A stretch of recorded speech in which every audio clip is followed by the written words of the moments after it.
welcomes all. Thanks for stopping by, answering the call. Ups and downs are normal for some of us. Many days I beg to get off this life bus. Neon lights flicker, my shadow on the wall. Dreams on the ceiling, we run and then we fall. Sharing stories over paper cups. Wheels keep turning but never enough. Life's a ride on a rickety old track. Holding on tight, never looking back. In the rubber and liner room we couldn't fight. Laugh, cry, love in this crazy ride. Dusty postcards from the edge of nowhere. Heartbeats echo in the electric air. We dance on tables without to wait. Cry in the rubber and liner room, we're all high.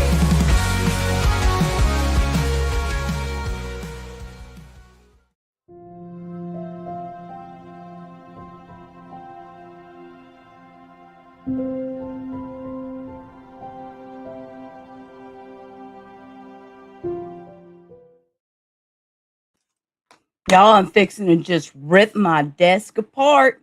I'm fixing to just tear this desk apart into a million pieces. Welcome in. Welcome in. Yeah, I know. Mommy hit the live button. You know what that means. Lola came running. Lola came running. So welcome back to the duck pond, everybody. Glad you're all here. Won't you grab your seats, get your snacks, and baby, calm down.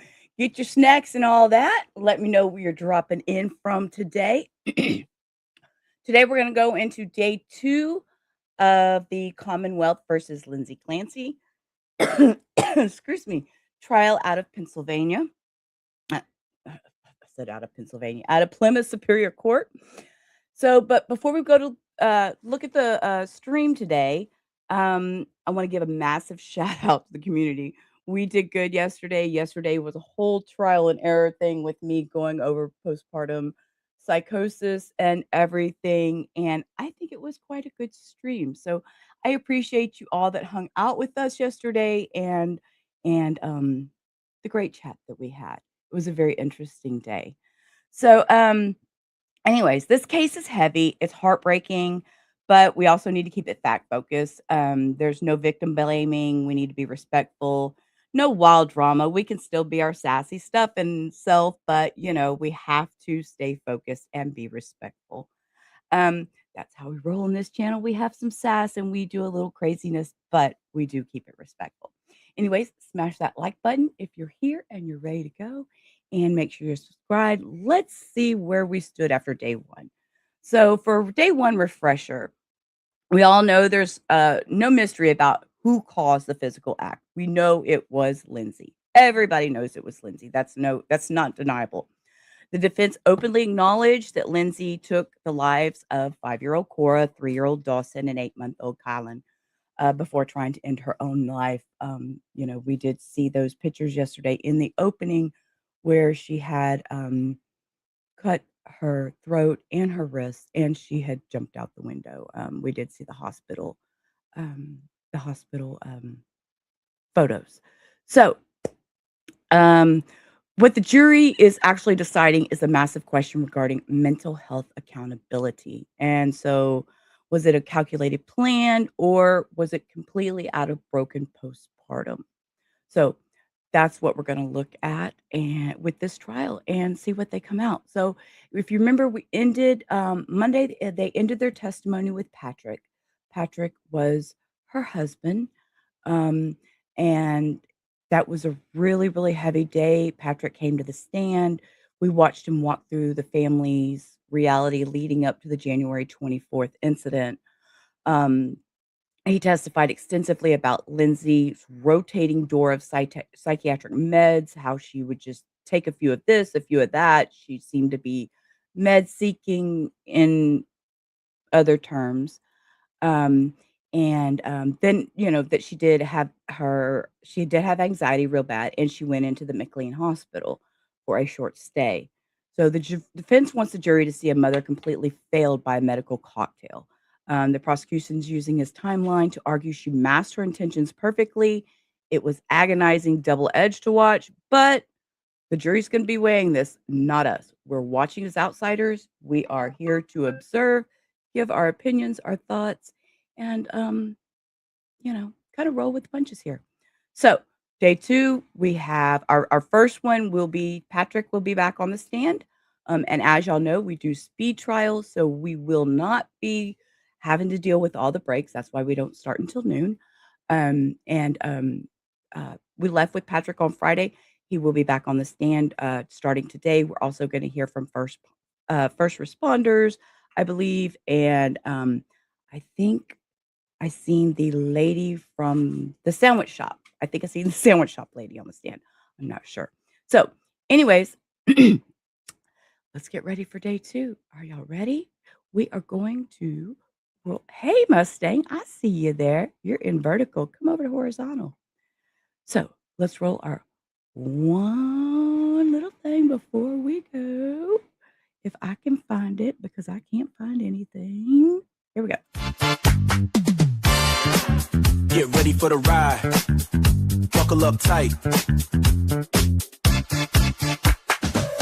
your snacks and enjoy the show. Okay, so today, let me pull this up. We're going to jump into where they started today. Let's close this. We don't need to see Long Crimes chat.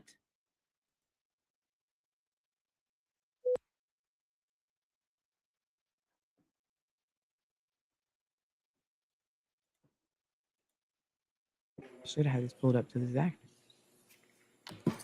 Okay, so we're just gonna jump right in and see where they. Oh, thank you, Mustang. I appreciate that. I appreciate that.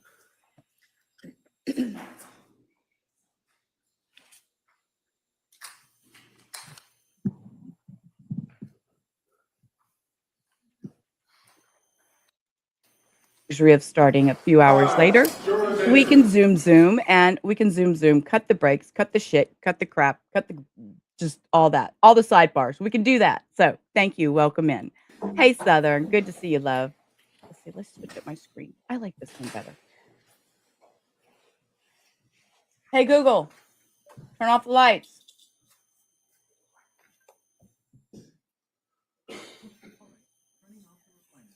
Thank you. Sorry, I had to boss my Google around a minute.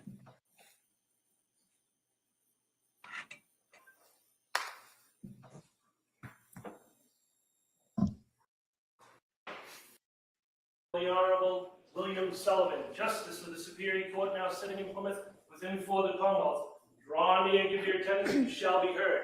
God save the Commonwealth of Massachusetts. This court is now in session. Please be seated. Good morning, Your Honor. May I proceed? Yes, please. Your Honor, before the court today, we have the continuation of the jury trial in the matter of Commonwealth versus Lindsay Clancy. Ms. Clancy is present, and she is represented by Attorney Kevin Reddington, and the Commonwealth is represented by Assistant District Attorney Jennifer Sprague and Assistant District Attorney Shannon Buckingham. All right. Thank you, Madam Clerk. Well, good morning, everyone. Nice to see everyone again. So what I want to do is just kind of go through first. I'm going to ask you those couple of questions, make sure that everybody was able to follow my instructions. Then I'm going to go over today's schedule and maybe discuss a little bit about the week's schedule, so you kind of have an idea where we're going with this. So the first, let me ask those questions. Excuse me. The first question, has any member of the jury read, seen, or heard anything about this case that would affect your ability to be fair and impartial as a juror in this case? The next question, is there any other serious matter or concern bearing on your service as a juror that anybody needs to bring to my attention at this time? All right, again, thank you for following those instructions. Now, the schedule that we're going to follow today is we're going to continue with the case with the Commonwealth's witness who was on the stand Monday. And then we're going to take today be a little bit, might be broken up a little bit. There may be a couple of breaks that we have to take during the course of that, but we'll try and keep those to a minimum. But we're going to take a break at 1 o'clock, and then we'll come back this afternoon, and we'll probably go to sometime between 3 and 4. All right. Hopefully, I think tomorrow will be pretty much the same schedule. Tomorrow's Thursday. And then Friday, we are planning to go on that view. All right. And as a judge, I can control a lot of things. I can't control the weather. All right. And so we've checked. It looks like the weather should be fine in regards to do this, but we'll talk a little bit more about that tomorrow.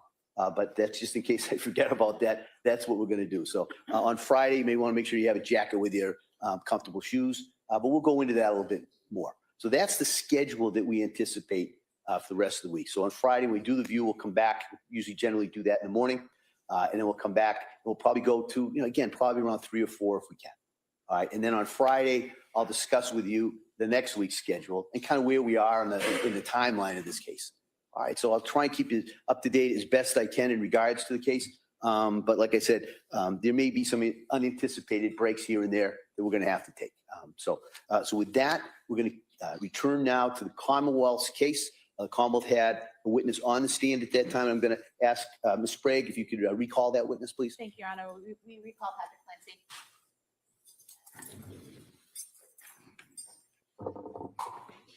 Okay, everybody, what did you bring snacks? I have cheese, I have goldfish again because the dogs come running, so cheese tacks, and I have my coffee. So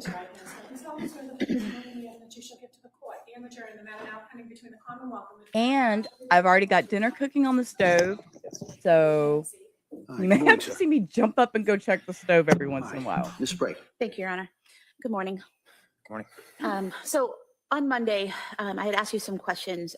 Okay, so we're back to Patrick Clancy on the stand. He was who was on stand Monday. Yesterday we had the day off and we reviewed Postpartum Psychosis, which was a great stream. And if you missed that, please take a moment later on today after the stream or something and go back and watch it. It was a very interesting, similar case, but out of a different state. It was over Callan, Coronado. So About the Surface Pro that you and the defendant had in your home and had access to, and about whether you had looked at a site on suicide methods on August 22nd.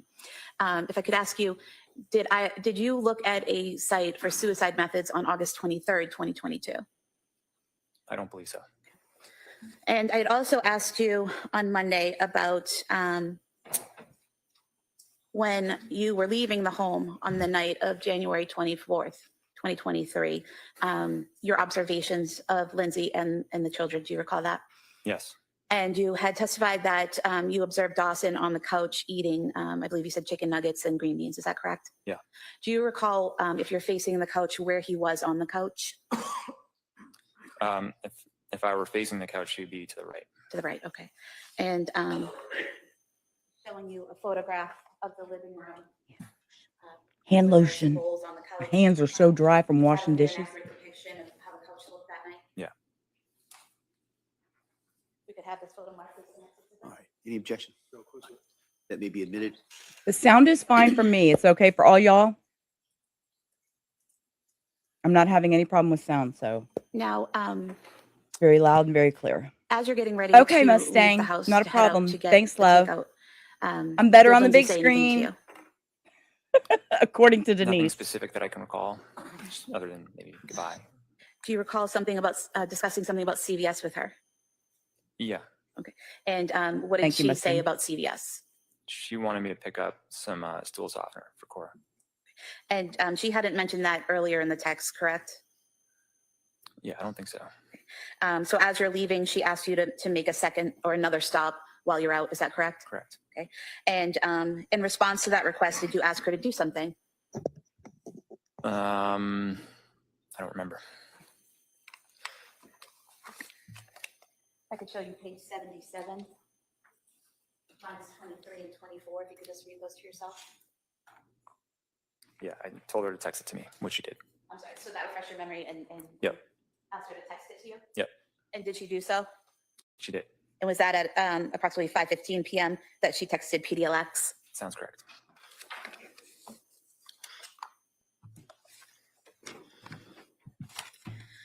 So your two stops then that night were going to be CVS and the 3V restaurant, correct? Yes. Where did you go first? CVS. And do you remember the route that you took to get there? Yeah, I went out our driveway, took a right on Winter Street, and then took a left on the main road and went to CVS. So it's a pretty direct route from your house to CVS? Yeah. Just going to have you look at the screen, if you would, to a map.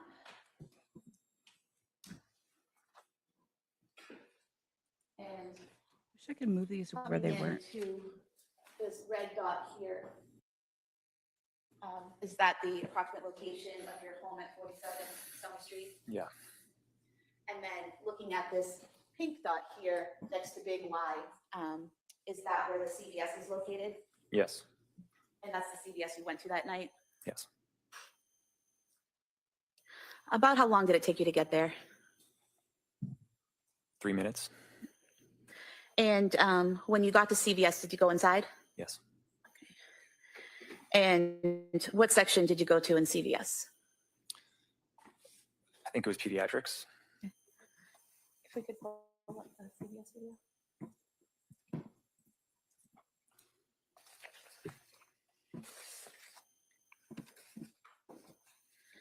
I'm gonna ask you to look at the video here. Is that you entering the store? Yeah. Okay.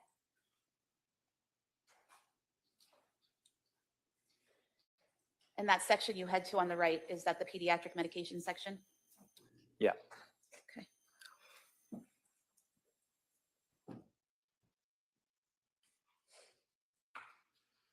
And while you're in that section, looking for the medication, do you do something? I called Lindsay And why did you call Lindsay? because what we were looking for wasn't there. The shelves were pretty empty. It was still during COVID. It was just, I'm sorry, what? It was during COVID, so Okay, so, and was that call at about approximately 5:33 p.m.? yeah. Okay. And then, did she answer the call? Yes. She entered when you called her? Actually, I think she didn't at first. She called back. Okay. And did you receive a call back from her about a minute later at 5:34 p.m.? Yeah, that's correct. Okay. And can you describe that phone call for us? It was very brief. I just said, I think there's a generic brand, and I said, is this one okay? And she said, yeah, that's fine. And what was her demeanor during the call? She was pretty quiet. It sounded like she was busy. I remember hanging up thinking she's probably in the middle of giving baths or something like that. So it sounded to you like she was in the middle of something? Yeah. Were you able to understand her when she spoke to you? Yeah. And did she seem to understand what you were saying? Yes. And she didn't seem to have any trouble recalling why you were at CVS or what you were looking for? That's correct.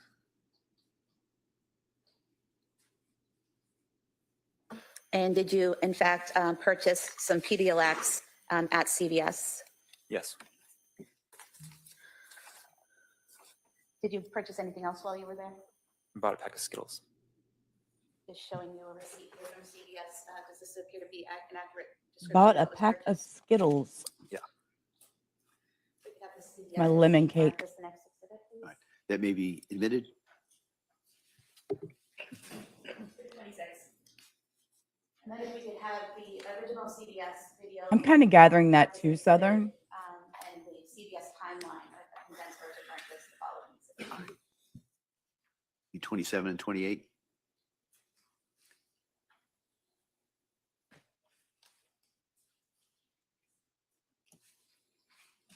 We have the original mark is 27. And the timeline is 28, please. I'm here. I'm going to go pin the horizontal stream link and the Thank you. vertical. I'll be right back. After you I mean, I'm did your here, purchases but at CVS, I'm not where paying did you go attention. next? To 3V. And do you remember the route you took to get there? Yeah, I think I got on Route 3 South for just one exit, and then I got off and went straight to 3V. And showing you the map again here on the screen. This green dot here on the bottom, is that where 3V restaurant is located? Yeah.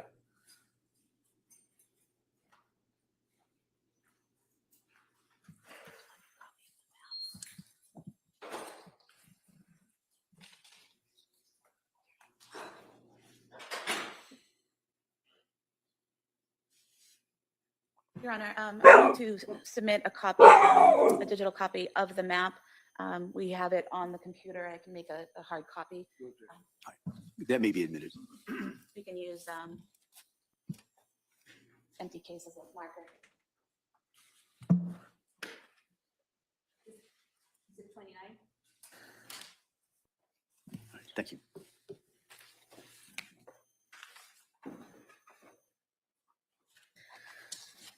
We could pull up the 3V video, please.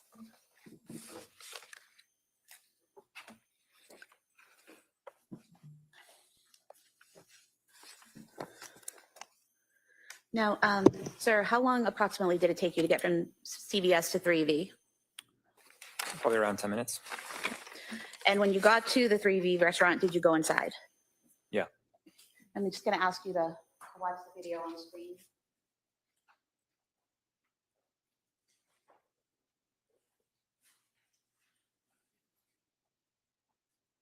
At 5:54, 15 p.m. Is that you coming in behind that Okay. other couple there? Yeah. All right, message pinned and horizontal. And I'm sorry, message in And what are you vertical doing is at that point pinned when you're looking at to the come to bags? horizontal. I think I was looking for the bag with my name on it.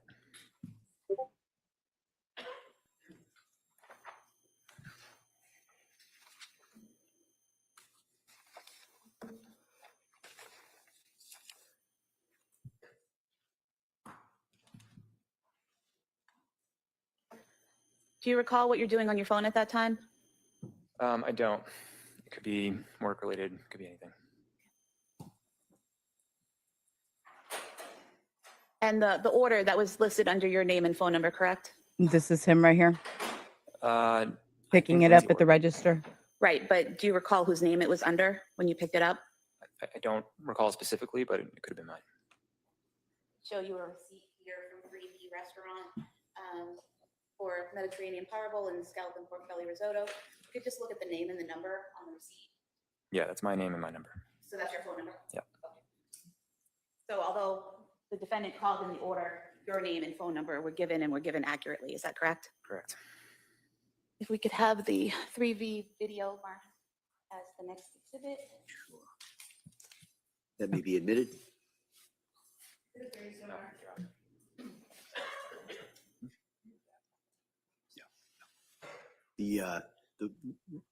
Can I see counsel just very briefly?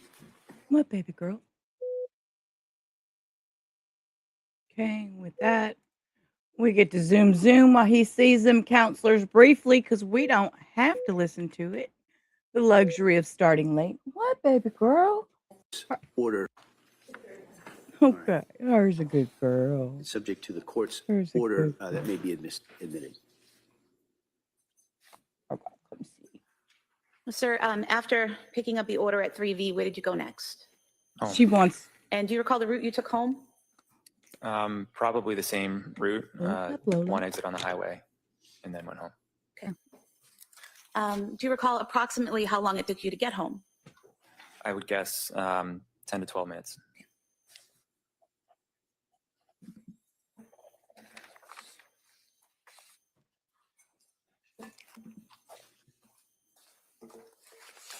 When you arrived home, where did you park? In the driveway. What type of car did you drive then? A Chevy Silverado. And was that a white pickup truck? Yeah. What kind of car did Lindsay drive then? It was a Kia SUV. And once you parked there, were both vehicles now in the driveway? Yeah.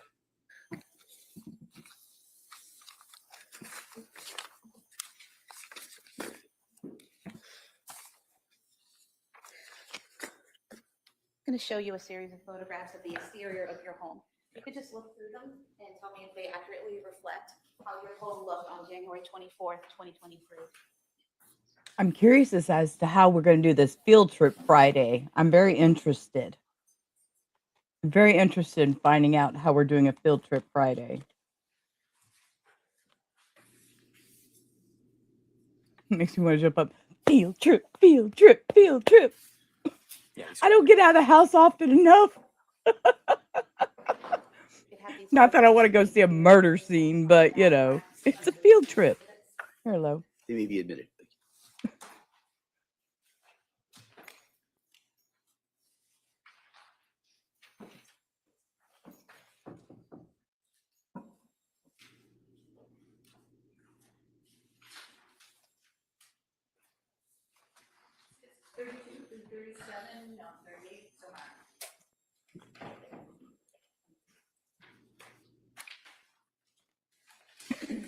Sir, Southern. showing you what's been marked as Exhibit 32.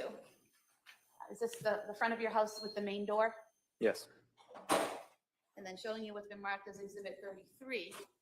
Where is this in relation to that main front door? It's to the right. And here, where the light is that a secondary entrance at the front of the house? Yes. And for the record, that's to the left of the garage. Yeah. Showing you Exhibit 34. Oh, okay. Now I see a Can you two-story. tell I us was what like, I didn't portion see of it the being a house this two-story. is? It's to the left of the front door. So if I'm facing the front door, it's to the left, there's a fence there, is that correct? And Exhibit 35, is that more of that same fence on the left? Yes. And then showing you Exhibit 36, is this looking at your backyard from that left side area where the fence is? Yeah. And then Exhibit 37, can you tell us what we're seeing here? This is the back of the house and the window where Lindsay jumped out. And Exhibit 38, is that a more direct view of that back of the house? Yeah. And so the window you referenced about Lindsay, is it this upper right top window? Yeah. And what is behind that window? Our bedroom. And the window to the left there in the middle, what room is that window in? That's the upstairs bathroom. And then the top window on the far left, what room is that for? That was Dawson's bedroom. Dawson's. And then directly below the top right window, so the bottom far right window, what room is that window for? The living room. And then again, the middle window on the bottom level. Downstairs bathroom. And then that window on the far left there, is that the kitchen? Yeah. And on the far left of the photo where the sliding glass doors are, where does that lead into? There's like a room off of the kitchen where there's a kitchen table.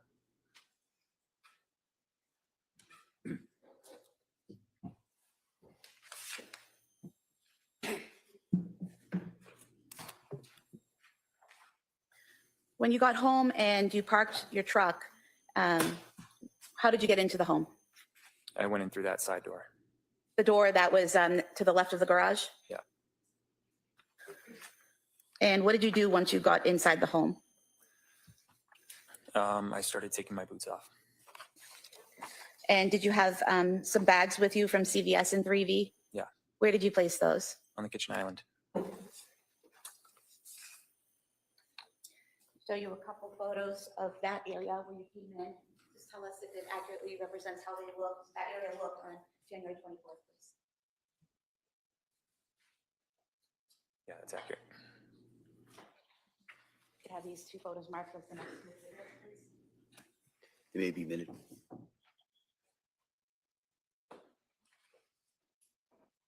Exhibits 39 and 40. So we're showing you what's been marked as Exhibit 39. Can you tell us where the sliding glass doors are in this photograph? They're to the left of the kitchen table. So we have here the kitchen table, and kind of in the center of the photograph, is that correct? Yeah. And so these are the sliding glass doors? Yeah. And where's the door that you came through? To the right after the kitchen table. Right here, next to the curtain? Yeah. And the door, when you're looking at the photo straight ahead, this door to the left of the mirror or the photo there, where does that lead? The garage. And then showing you Exhibit 40. Okay. We're going to pause real quick. I'm going to give a trigger warning. Let's see if I can get to my keyboard. I got too much junk here. Hold up.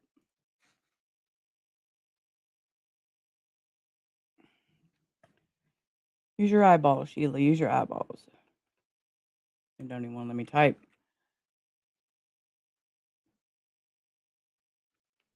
Okay. It'll pop up in just a second. We're all adults here, so y'all know the drill. Trigger warning. Is that where you place the bags on the island in the kitchen? I don't know what we're going to see.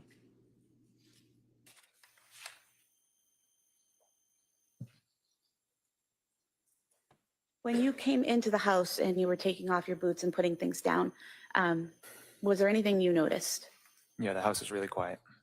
Is that unusual? Yeah. And when you realized it was really quiet, what did you do?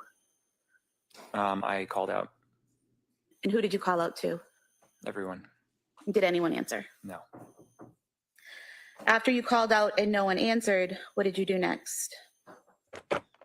I think I don't know the order, but I called down in the basement and no one answered. And then I called Lindsay to see if she was home because I looked out and I couldn't see her car, but it's because it was dark and her car's black. Okay, so when you say you called down to the basement, when you approached the basement door, do you remember if it was open or shut? It was shut. So did you open it and yell down? Yeah, And there was no response? correct. And showing you a photo here, is that a fair and accurate depiction of the stairway down to the basement level? Yeah. You have this marked as the next exhibit, please. That may be admitted. Do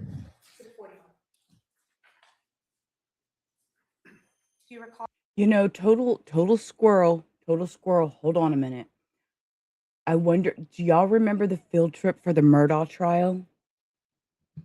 And how wild that was? Ooh, field trips. Okay. When you opened the door to yell down whether the light was on or Hi, off? beautiful. Yeah, it was on, but Lindsay always left the light on. Good afternoon. And you said you called Lindsay. Was that a phone call? Yeah. And was that at approximately 6:09 p.m.? Yeah. And did she answer? No. After calling down the stairs to the basement, did you leave the door open or did you close it? I don't remember. Okay. I would think I closed it because I always try to keep it closed. I'm not sure. Okay. And so after you called Lindsay and didn't get a response, what did you do next? I started checking upstairs. And where did you check upstairs? First, the bathroom. I thought maybe they were taking baths, but there's no one there. And then where did you go? The kids' bedrooms. Was there anyone in the kids' bedrooms? No. And then did you go to your bedroom? Yeah. And were you able to get into your bedroom right away? No, the door was locked, and that's when I knew something was wrong. And when you realized the door was locked, did you have a way to unlock it? Yeah, the previous owners, when they installed the doorknobs, had these like these little keys that they taped to the back of each door. So I got the one from Cora's room, and I started unlocking the knob. And when you unlocked the door to your bedroom, did you go in? Yeah. And what did you see when you opened the door and went in? I just saw blood everywhere, and the window is open. And showing you here a photo, is this the bed? Don't mind me. I'm doing some adjustments. Now, the way the bed is. I have my new this stuff in the photo, background, so I'm playing. From the wall and slightly askew or at an angle. Is that the way it was typically? No. And when you left the bedroom that day for the last time prior to coming home later that night, was the bed in that position? I don't think so. You have this photo marked as the next That may be admitted. exhibit 42.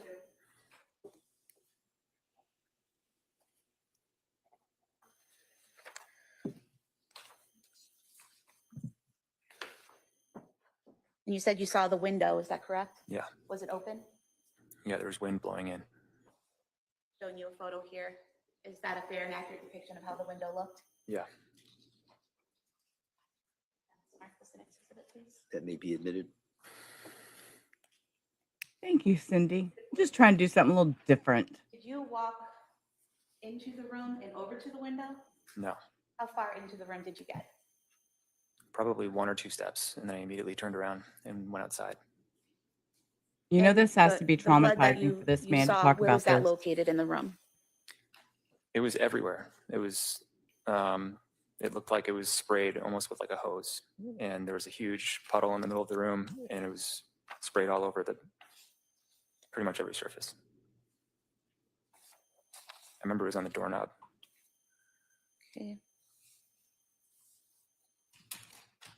Showing you 3 photos. Do you recognize what's depicted there? And is that a fair and accurate depiction of how the room looked on January 24th, 2023?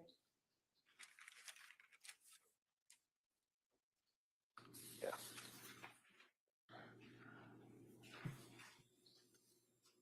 We could have these three photos marked as the next three exhibits. They may be admitted.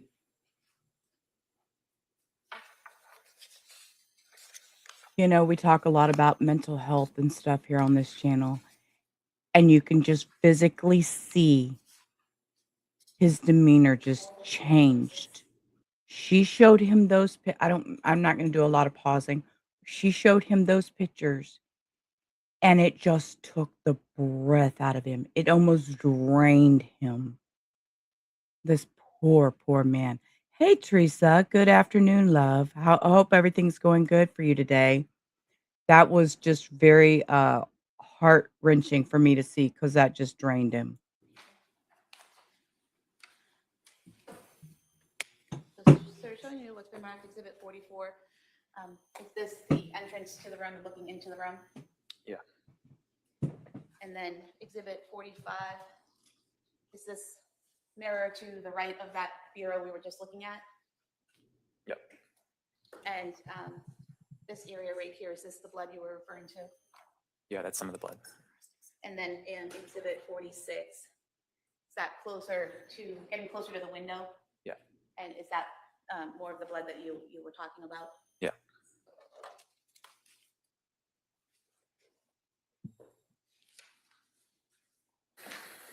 Going back to exhibit 42, there's no blood on the walls or on the bedding, correct? On those walls and the bedding, correct.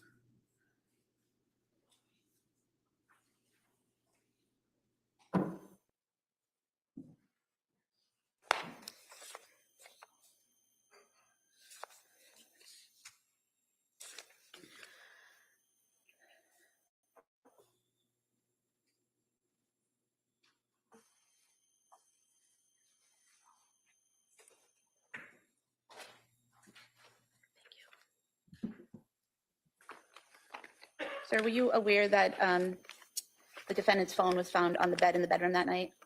No.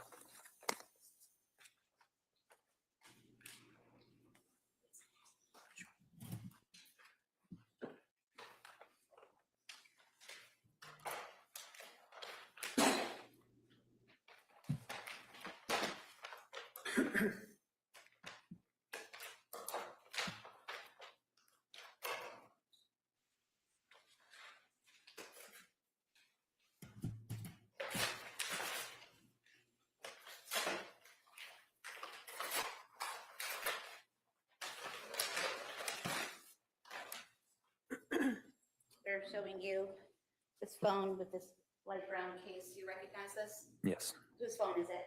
that was Lindsay's phone. And is this the phone that she was consistently using between September of 2022 and, well, actually August of 2022 throughout the fall and into January of 2023? Yep. You could have this marked as the next exhibit, please. That may be admitted. 47.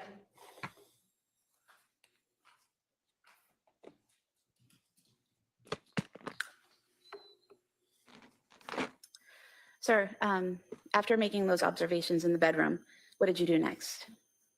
I ran downstairs and went outside. And do you recall whether you went out the front door or the back door? I went out the back door. So that would be the sliders, is that right? Yeah. And where did you go from there? I just looked around in the backyard below that window and I saw Lindsay. And where did you see her? She was face up in the backyard, And where in the backyard was she? at the bottom of the window. And so looking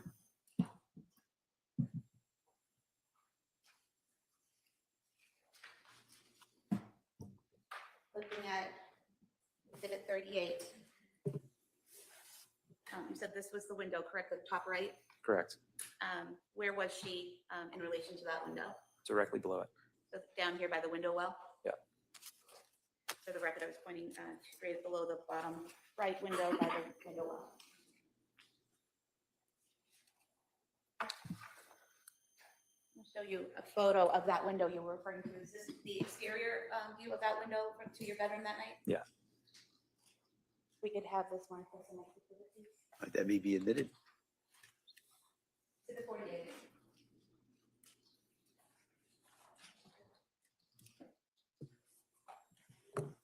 showing you Exhibit 48. So the window's open, correct? Yes.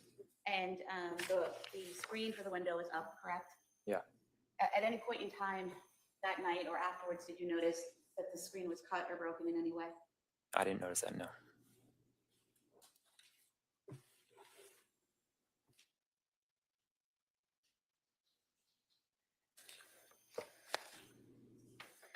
And when you saw Lindsay on the ground there under the window, which direction was her body facing? Her head was closer to the house. Her feet were away from the house. And did you go to her? Yeah. And did you observe any injuries? Yes. And what did you see? She had deep cuts on her wrists, and she had a red line across her neck. I wasn't sure what it was at first, but she cut her neck. And do you recall that these wounds weren't actively bleeding at the time? I later learned that I said that on the 911 call. And when you observed these wounds, is it correct that the 911 operator asked you or instructed you to apply pressure if needed? I don't recall the whole call, but I believe that's probably true. Okay. And you didn't at the time feel the need to apply pressure to any of those wounds, correct? Correct. Did you say anything to Lindsay when you found her in that state? Yeah, I said, what happened? And what was her response? She said, I tried to kill myself. Did you ask her anything else? I said, where are the kids? And what was her response? She said, they're in the basement. And at that time, she didn't tell you that they needed help or they were in danger or they were injured, correct? Correct. And so you mentioned talking to someone on 911. At what point did you call 911?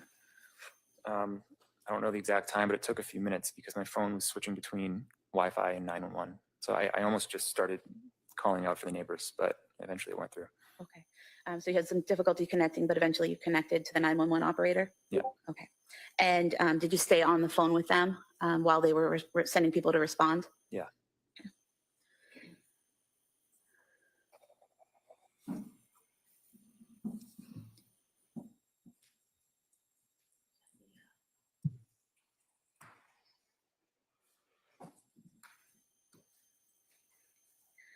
While you're on the phone with 911, are they asking you questions and you're responding with information about her condition?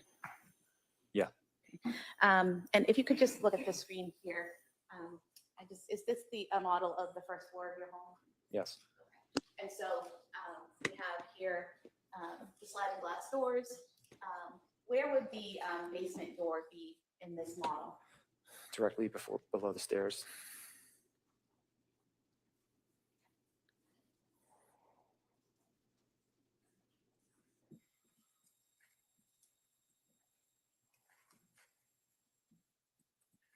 So now that it's flipped around, is this the door to the basement right here? Yeah. For the record, that's the door across from the downstairs bathroom. Yeah.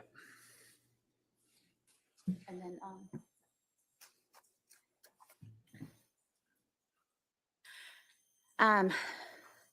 how long approximately, and I know you weren't looking at your watch or anything like that, but can you estimate for us how long it took for first responders to arrive? 4 or 5 minutes. Okay. And during that time, are you continuing to try to talk to Lindsay? Yeah. Is she responding? She was in and out of consciousness. Okay. Was she breathing on her own? I believe so. Okay. And you're communicating information to the 911 operators, and are they giving you, advice on how to deal with the situation as it progresses? Yeah. Okay. Once emergency personnel arrive, what do?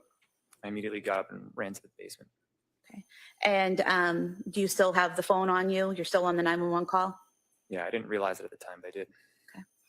And have you look at this model here on the screen? Is this a fair and accurate depiction of the setup of your basement? Yeah. Okay. If you can just describe the rooms for us, what the purpose of each room was. So the room in the back left is my office. The room with the black rubber mat is the gym. And then there's a living room to the right of that.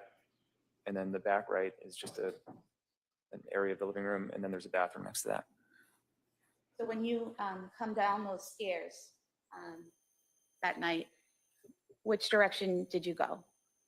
Immediately went left. And when you went left, what did you see? I saw Cora. And how did she look?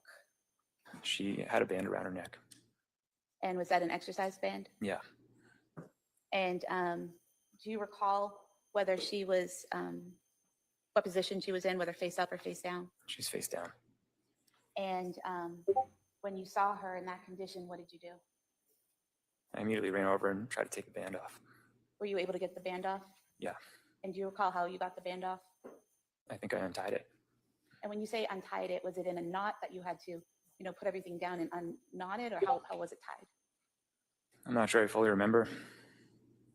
Do you recall describing it previously as when you initially tie your shoes, but then don't do the bow? Yeah, that sounds right. And was she responsive? No. And what did you see or do next? I saw Callan. And where was he? He was next to her. And how did he appear? He had a band around his neck. Sorry? He had a band around his neck. And did you remove that as well? Yeah. And do you recall what position he was in? Same as Cora. And looking at the model here, if you could just tell us, where was Cora? The left of the couch. So would that be this area here that I'm pointing to, in between the bureau and the couch? Yeah. And where was Callan? To her left. So would that be more over here towards the chair and the bureau? Yeah. After you removed the band from Callan's neck, what did you do next? I tried to find Dawson. And where did you go? I looked in the bathroom and on the other side of the Me couch. too, Teresa. And then I I mean, went to the other Southern. side of the basement and he was in my office. And when you saw Dawson, what condition was he in? I knew he was gone. And did he also have a band around his neck? Yeah. And did you remove that band? Yeah. And looking at the office here, Has to be heartbreaking recounting where this. was he located within the office? Just to the left of the door when you went in. Just in this area here, right inside the door? Yeah.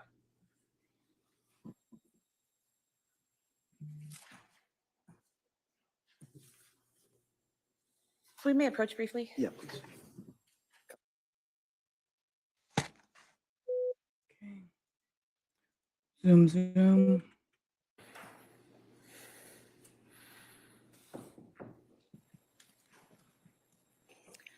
Now, after finding Dawson and taking off the band, what happened next? I think I was back and forth. I think I went to try to help Cora. Did you try to give her CPR? Yeah. At some point in time, do the first responders make their way down to the basement? Yeah. And do they take over care of the children? Yeah. Where do you go? They sent me upstairs. And at this point, Your Honor, I'd move to submit the 911 call as the next exhibit. That may be allowed pursuant to the earlier order.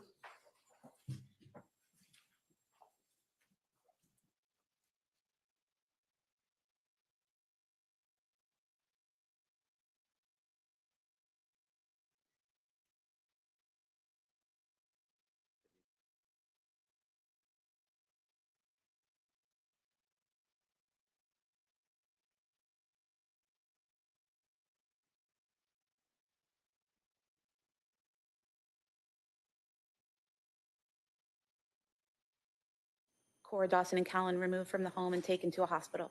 Yeah. Was that Beth Israel Deaconess in Plymouth? Yeah. Did you also go to that location? Yeah. And at the hospital, were you able to see your children? Yeah.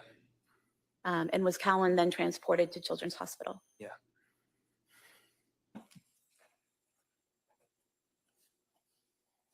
Did anyone ever tell you not to leave your kids alone with Lindsay? No.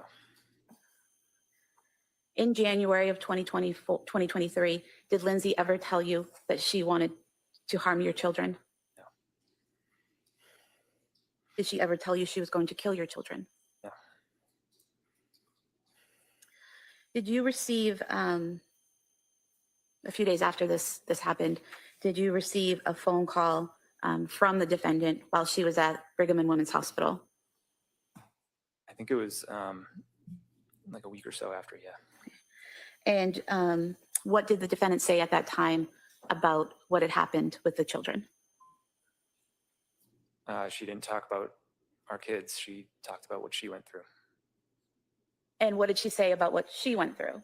She said she heard a man's voice telling her that if she didn't do it now, she would lose her chance or something like that. And did she also tell you that she had had a moment of psychosis? I don't recall.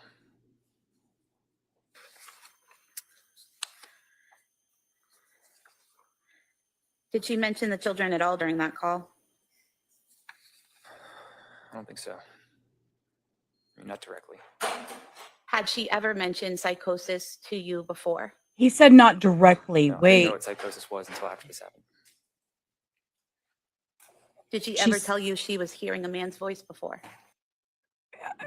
I get that, Teresa. It's selfish. It sounds very selfish. But if you are going through a psychosis state and you're trying to get better and you're in a mental hospital, you're thinking of yourself. But I don't understand her not asking about her children. He said not directly. So what does that mean? Not directly. No. If I may have a moment, Your Honor. Sure.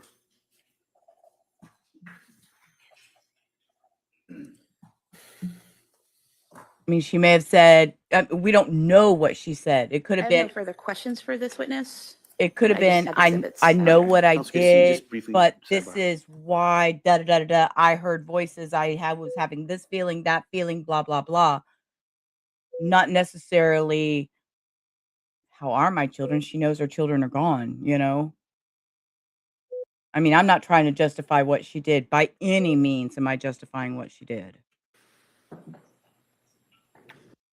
Thank you, sir. This is horrible. Horrible, absolutely horrible.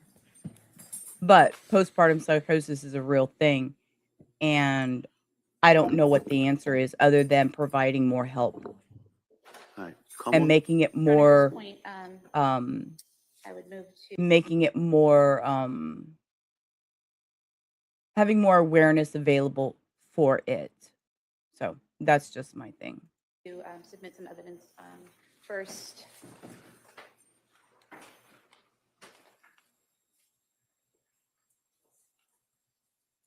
Okay, he's off the stand, but they're going to Clothing. admit evidence before they bring the next person up. Trigger warning, because she just said clothing. Cora Clancy was wearing the night of January 24th, 2023.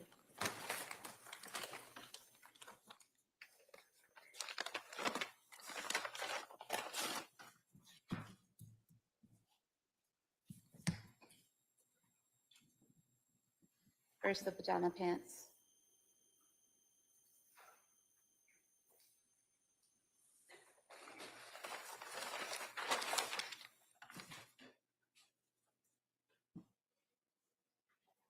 Pajama shirt.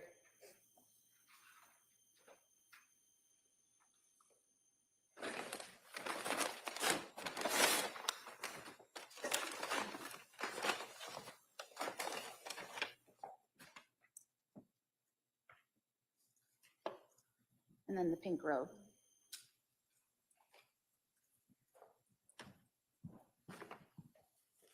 We could have these marked as one exhibit. They may be admitted.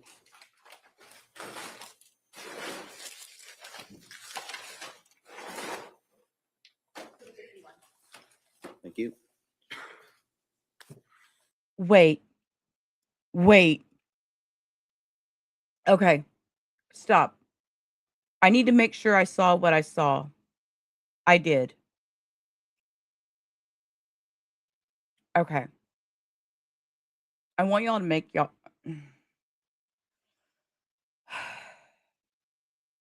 Because I was around for the Andrea Yates trial, I was very aware of that trial. George Parnham Do you notice her lawyer is sitting here? She is holding her lawyer's hand during this. This is a lot for her, too. She knows what she did. She knows this is her fault. This is a George Parnham move.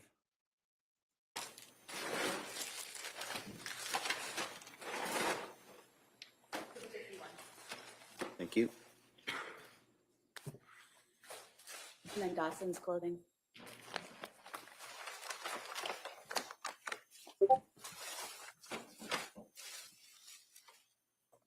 That was a good Yeah, question. Dinosaur underwear for record. And a gray t-shirt or shirt, long sleeve shirt.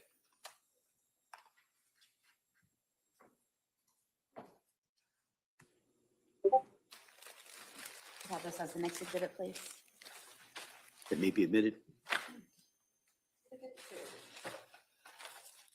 I don't know how other creators are doing this trial, but this is a real hard one for me. But I'm going to stick it through. And then Callan's pajamas. I think there needs to be more awareness.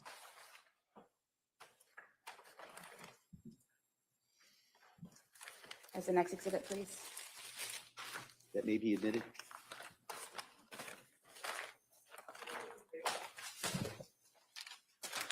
I wouldn't think so earlier either.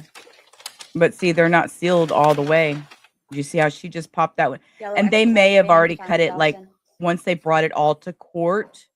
They may have did the cuts on it to make it easier for her to pull it up there and unpackage it.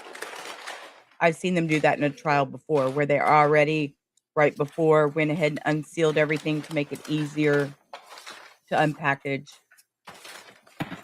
for Black visual. exercise band found with Cora.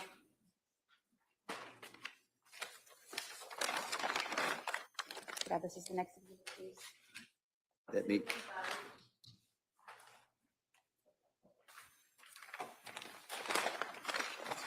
And then the blue exercise band found with Callan. You could have this as the next exhibit, please.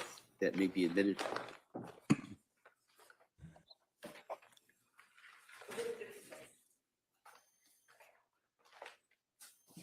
Your Honor, we would ask that the 911 call be played.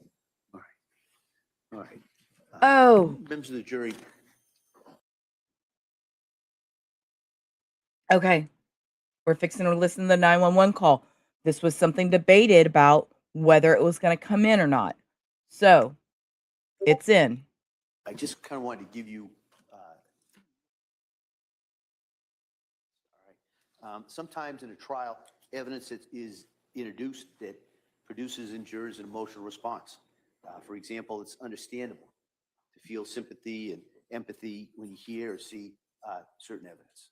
And so, but as jurors who have taken an oath to follow the law, I'm instructing you that the law says you must separate any emotional reaction on your part from the informational value and weight of the evidence. You must not be influenced in any way by the unpleasant nature of some of the evidence, including testimony, including exhibits.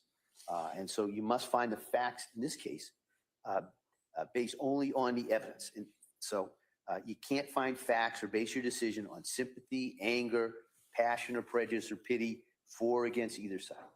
Rather, your verdict must be based solely on the evidence that is introduced in this case in my instructions and any other limiting instructions. And I'll go into that, but I just kind of wanted to remind you of that as we go through this. All right, at this point, we're going to play the exhibit, which is, I believe, the 911 call. Is that correct? Yes, Your Honor. All right. I want to remind everyone that there is a order entered by the court regarding this matter. It's not to be recorded. It's not to be broadcast, and it's not to be reproduced in any way, subject to any sanctions that would go along with the violation of that court order. So I just want to remind everybody that order applies to the media and applies to the public. So they're going to So I mute. just kind of wanted to remind everybody in regards to that. So with that, Commonwealth,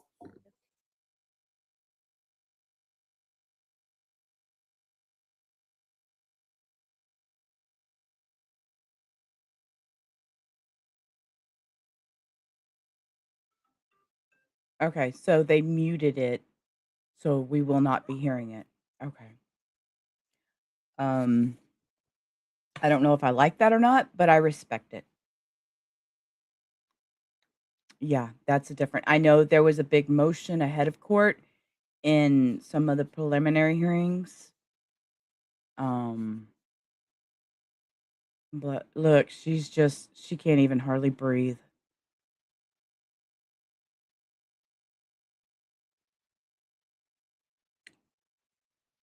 Hey, K Swan, how are you, love? Good afternoon. Thanks for hanging in the duck pond. The judge doesn't trust us.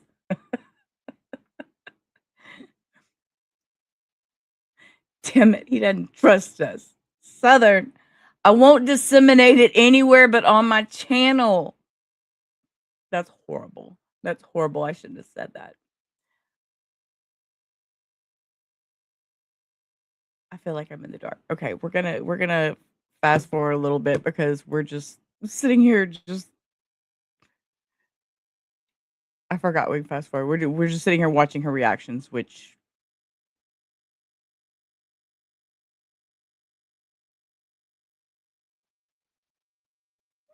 oh no. No, we don't hear it, case one. You already been out there searching today, girl?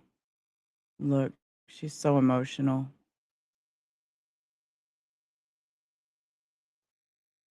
Ugh.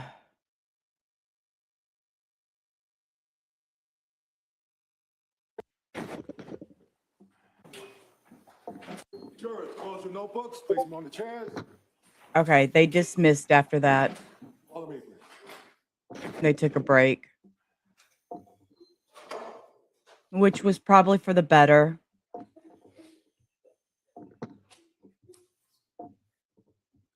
Let's hear what they have to say, and then we'll zoom.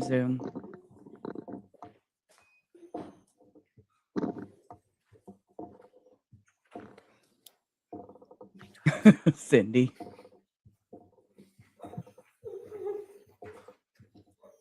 Yeah, she needs a break. Reports in session, please be seated. We'll be in recess at this time. Thank you. Board, all rise. Okay, so they take a break. Recess, please exit the courtroom. Clear out the courtroom, please. Thank you.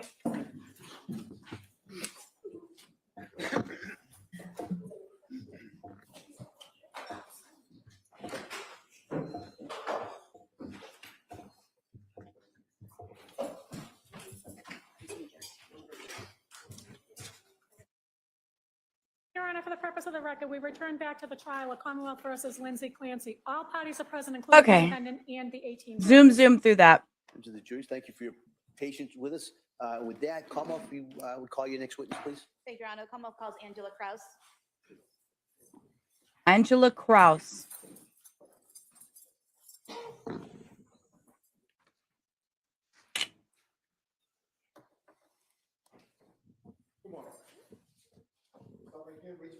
Good morning. Do you solemnly swear that the testimony and the evidence you shall give to the court and the jury that have an outstanding between the Commonwealth and the defendant shall be the truth, the whole truth, and nothing but the truth, so help you God? Thank you. Why don't you step right here, please? Hey, good morning. Good morning, how are I'm you? going to ask you to keep your voice up and speak into that microphone, please. Okay. All right, thank you. Come on. Thank you, Your Honor. Good morning. Good morning. Could you please state and spell your name for the record? It's Angela Kraus. It's ANGELA KRAUSE. And your date of birth, please. 5/1977. Where do you work? CVS Pharmacy, And at which location? Kingston. And do you know the address of that location? 189 Summer Street. And how long have you worked there? 4 years at that location. And what is your role there? General manager How long have you been the general manager? for CVS. For CVS, yes. 9 years. And so the entire time you've worked at that location, those 4 years, you've been the general manager at the Kingston store? Yes, ma'am. I want to direct your attention to Tuesday, January 24th, 2023. Were you working that day? Yes, ma'am. And what shift were you working? Closing. Which is what hours? Say roughly 3 to 11. So that would be 3 p.m. to 11 p.m.? Yes, ma'am. And I want to direct your attention further to 4:48 p.m. Did you receive a phone call while you were working? Yes, ma'am. And was that on the CVS line? Yes.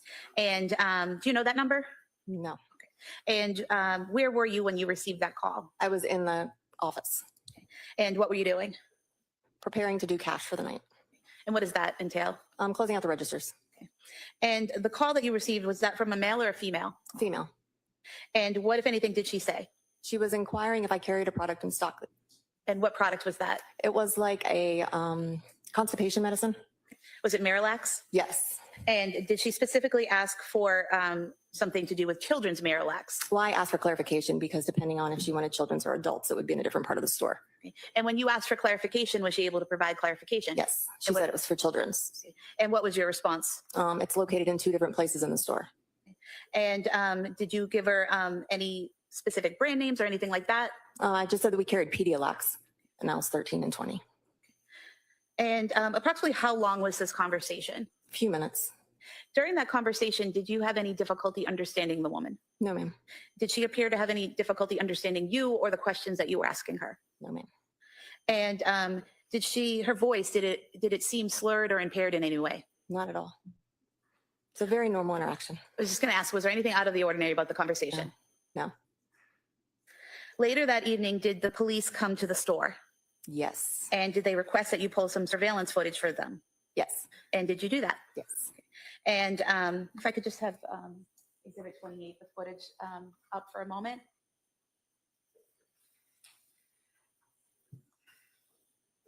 If you could look at the screen here, do you recognize the store? And is this part of the footage that you provided to police that night? Yes. And directing your attention over here to the right, the aisle where the gentleman is standing, all the way to the right of the store.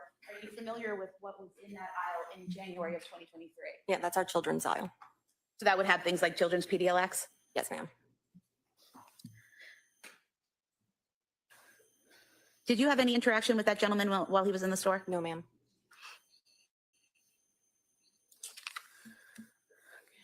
And did the police also ask you to provide a copy of a receipt for that gentleman's transaction? Yes, ma'am.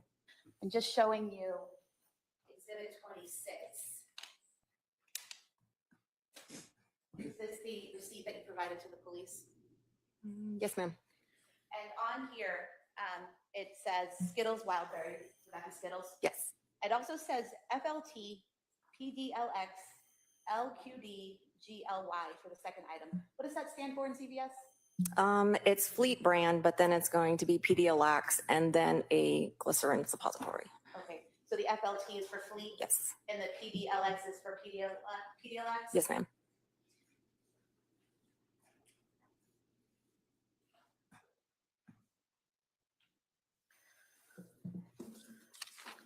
I have nothing further for the witness, thank you.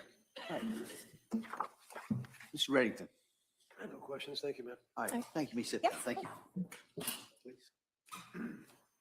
We're almost caught up because they barely saw anybody, and then they went Your Honor, the Commonwealth would call 2-hour somebody- lunch, so we're almost caught up.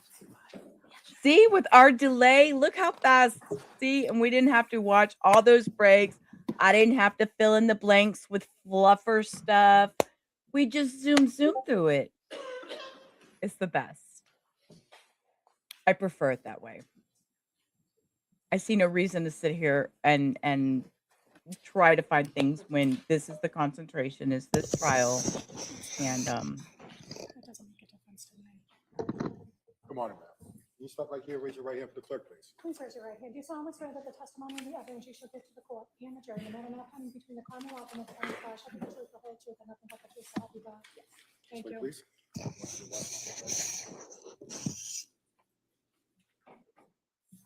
Hey, good morning. Good morning. Well, I'm just going to ask you to keep your voice up and speak into that microphone. Thank you. Absolutely. Yes. Thank you, Your Trish Honor. Meg. Thank you. Good morning. Could you please state and spell your name for the record? My name is Saria, Saria. My last name is Sweeney or Shelgren, depending on what year we're in. So in 2023 was It your was last, Sweeney, Sweeny. and now what is your last name? Shelgren, Shelgren, And what is your date of birth? 9389. And where do you work? Currently have 2 jobs. I work at a doctor's office and I also work at 3D. It's a restaurant in Plymouth. And how is 3V spelled? It's spelled out the number 3, THREE with a V at the end.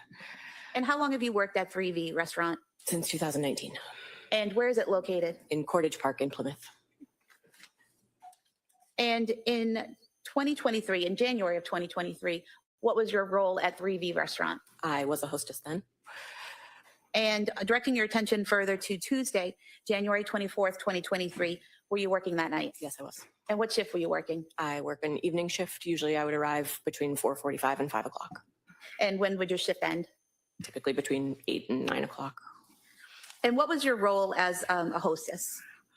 Greet patrons, take takeout orders, give takeout orders, seat people, generally help with the running of the restaurant front end. And directing your attention to 5:10 p.m., did you receive a call for a takeout order? Yes, And was that a male or a female? as a female. And did that person place an order? Yes, And do you recall what she ordered? yes. What was that?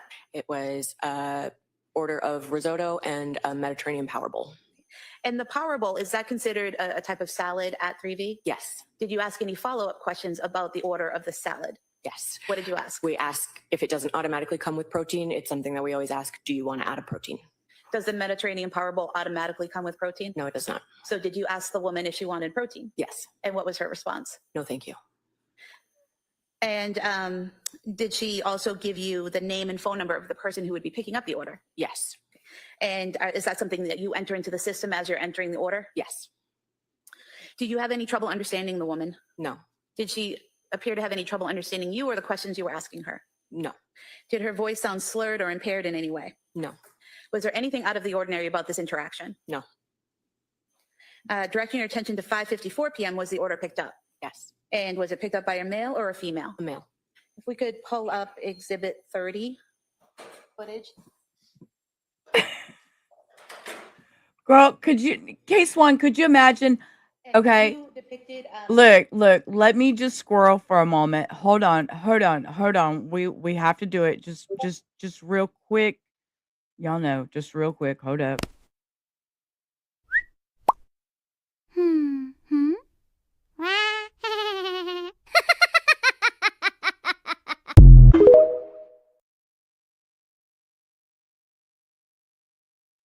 Okay. Can you imagine? You are a hostess at a restaurant. You're a hostess at a restaurant, just doing your job. And you end up in the middle of a triple murder trial. You're just a hostess. You're just a hostess. What the? I would like, excuse me, I just deliver food. I just stand here and put people in their seat. What the heck? You know, I know you are, sweetie. This is just, we try to just go with the punches, but squirrel a moment there. Think about that. You're just at your daily job, and now here you're being called in as a witness. This woman has no want to be on that stand. You can see her demeanor is like, hurry up and get me out. Part-time, no less, right? Right? Just a second job on the side. And girl, don't Yes. involve me in your drama. Standing behind the host stand. Don't involve me in your drama. Stand or the host stand is in the outer left-hand corner. Yeah, it's that black stand that has a wooden framer on the top. So am I pointing to the right area? Yes. In the right, in the upper left corner? Yes. You could play that for a moment.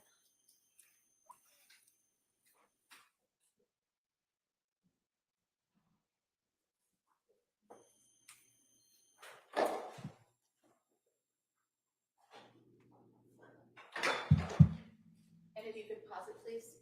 So we're at 5:54:19 p.m. You see the individual who picked up the order. Yes. And which individual is that? The man in the dark jacket that entered last. And is he the person behind the couple at the host stand? Yes.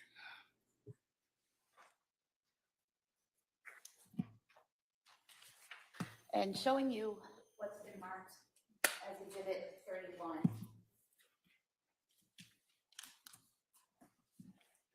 you recognize this? Yes. And what do you recognize it to be? That is one of our printouts that comes with orders. We attach those to the bags for takeout and have a copy for ourselves as well. And displaying it. Okay. Here. Here in the line where it says Patrick and then a phone number, is that where you would enter in what the person calling gives you for the information of the person picking up the order? Yes.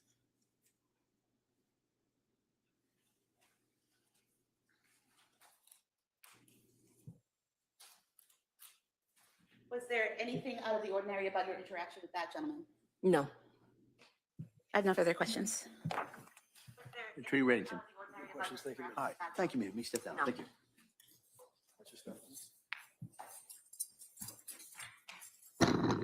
All right, counsel, can I see you at this time?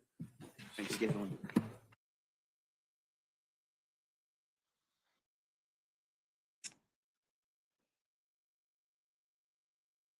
Okay. Sorry, trying to fix something on my phone. Okay.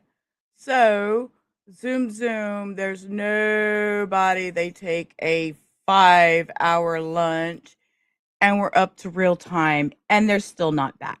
So, because I was afraid this was going to happen, I pulled up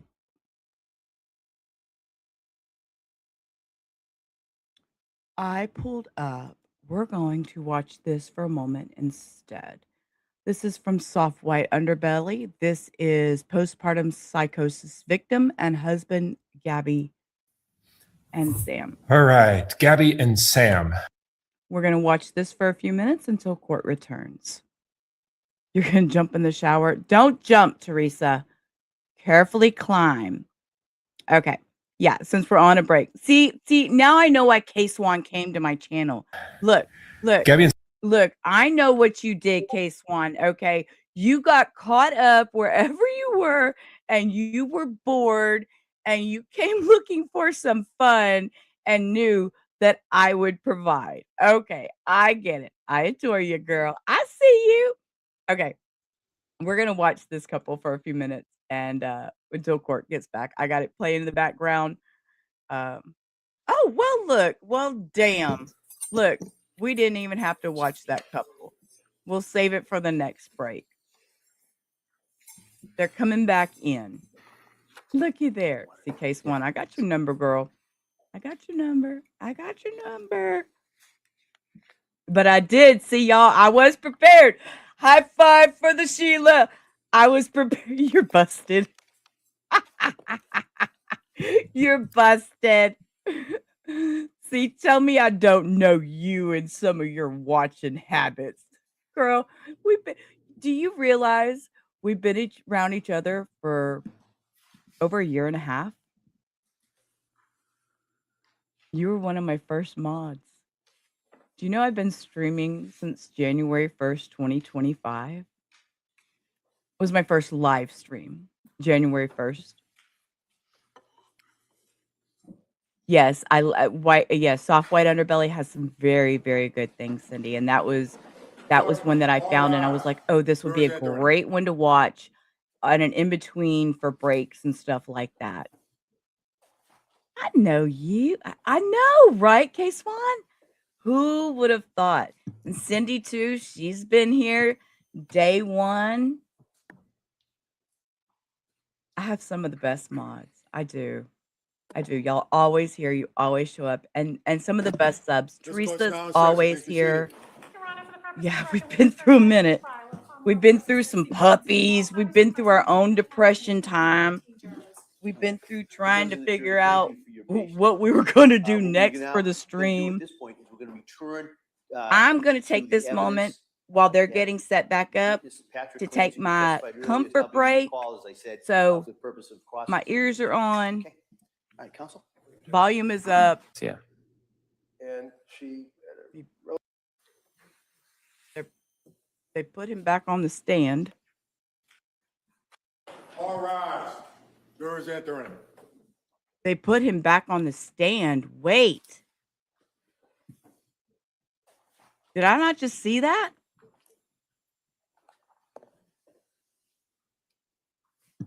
And I need to go do my comfort break.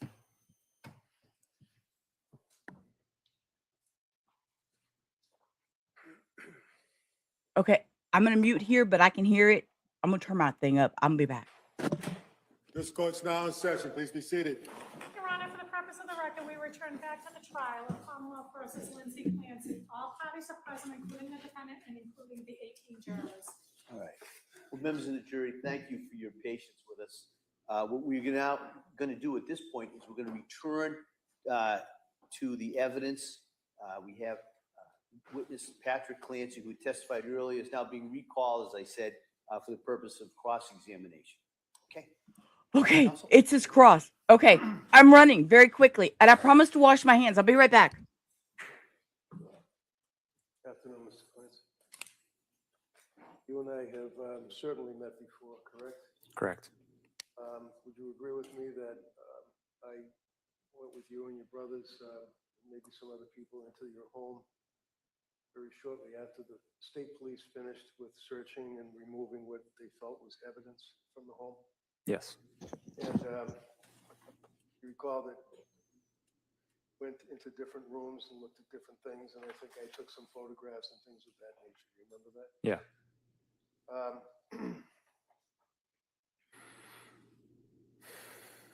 So, if I may, you met Lindsay back when she was in school, or was she working as a nurse? She was at the MGH Institute. And the MGH Institute is like Mass General Hospital nursing program, correct? Correct. She had some kind of like an accelerated course or something? Yeah. Had a double major? Yeah. Was a very good student? She was, yeah. And she, at a relatively young age, got her RN and was a nurse at Mass General, correct? Correct. And at Mass General, she was a, they call it L&D, a labor and delivery nurse, is that it? Yeah. Do you remember how many years she worked in Mass General? I think she started in 2014. Do you remember when she graduated from nursing school? 6 months earlier. And were you guys in a relationship then? Or We were, yeah. and had you started living together in Southie, or was that before that? Not in Southie. We didn't live together in Southie. We lived together in Quincy. Quincy. Tell us a little bit about, you know Lindsay, obviously, better than most. How did she like being a nurse? She loved it. I think it was her dream. Would you say that she enjoyed her work and helping people? Definitely, yeah. So there's been some commentary here from the government about that she was anxious because she had to go back to work, or she didn't want to go to work, she's lazy, or whatever the case may be. Objection. This is sustained. If you could rephrase that. All right, so I'll strike lazy then. That she didn't want to go back to work, but I believe you said in answer to the DA, there was a reason that you could see that she was anxious about going back to work, correct? Correct. Now, was she anxious about going back to work, to your knowledge, because she just didn't want to work? No. What was the reason? She struggled to be away from our kids at a young age. So when you guys ultimately moved to Duxbury, did you have children then? Yeah. And as the years went by, you obviously had more children. Ultimately, you got 3 children, correct? Yeah. Yes. You told us about her birth with Cora, and Yeah. Cora, it was a bit of a rough birth. Is I that didn't know right? I was muted. I was over here talking. Yeah, she didn't have time to get an epidural, and she bled a lot. Do you, in the years that you lived with Lindsay as boyfriend and girlfriend, fiancés, and then ultimately husband and wife, do you recognize her handwriting? I haven't seen it in a long time, but so I'm not sure. Okay.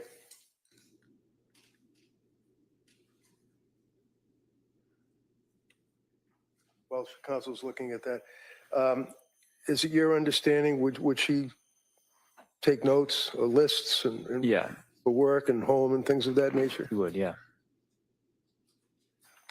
Excuse me. I'm going to approach you, sir, with this document and just ask if you can recognize the handwriting. Yeah, that looks like her handwriting. Looks like Lindsay's handwriting? Yep. So I'm going to run there after this. Any objection? Yes. All right, if I could see counsel.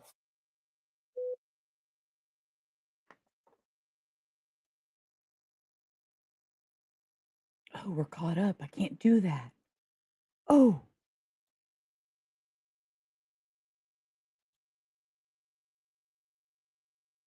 to make green eggs and ham.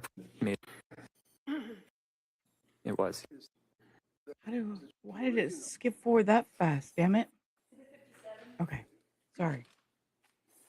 Skip forward a minute. I was behind a minute. Didn't even know it. Cindy wants, I know. I have it coming. I actually have a voodoo duck that she bought me. Yeah. And it's put up right now until I get my proper shelf Looking at this, because what does I don't want to break it. to you, if you know? Does there appear to be notes of deliveries that she was involved with? Yeah. You see the first one, what's the date? It's hard to hear. He needs to get in front of the microphone because we can't hear him. But he's reading off the deliveries. This is Lindsay's handwriting. You can read it, I can't. It says May 11th, 2015. And does that indicate, would that, to your knowledge, be around when she started working as a labor delivery nurse? I thought she started a little early, but I'm not sure. You see the name of the little girl that was born on that date that was? It's coming. Yeah. What's the name? It's Cora. And is that the reason you guys named Cora? It was, yeah.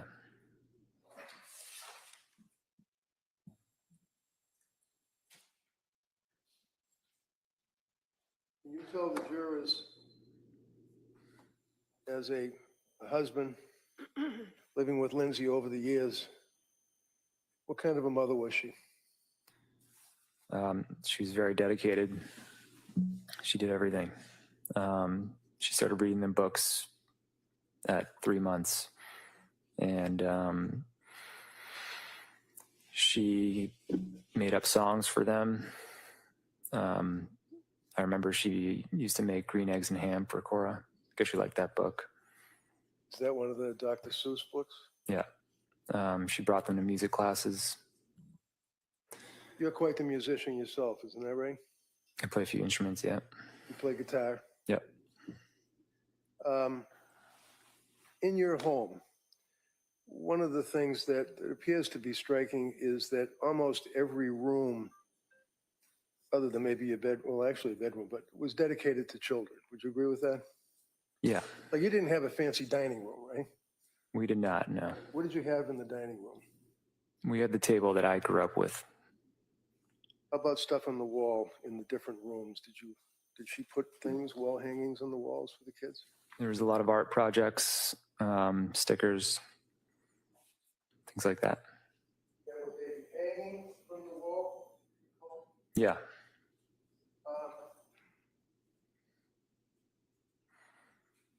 One of the photographs that the government had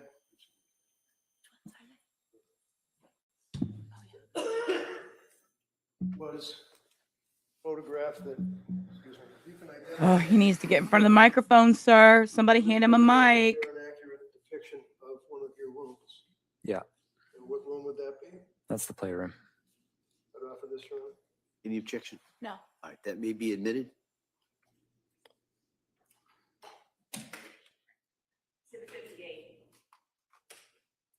Thank you. If I may put exhibit 58 up so the jurors and his owner can see it. There's some kind of like, looks as though it's boxed out window. So are we standing in the kitchen looking into that room through that boxed out window? Yeah. And all those objects, obviously, that are in that room would be kids' toys and things of that nature, right? Right. Do you recognize this photograph as being just a sample or sampling of the kids' rooms? Yeah. You know which room that was? I think it was Dawson's. Okay, cut off of this. Any objection? No. All right, that may be admitted. All right, thank you.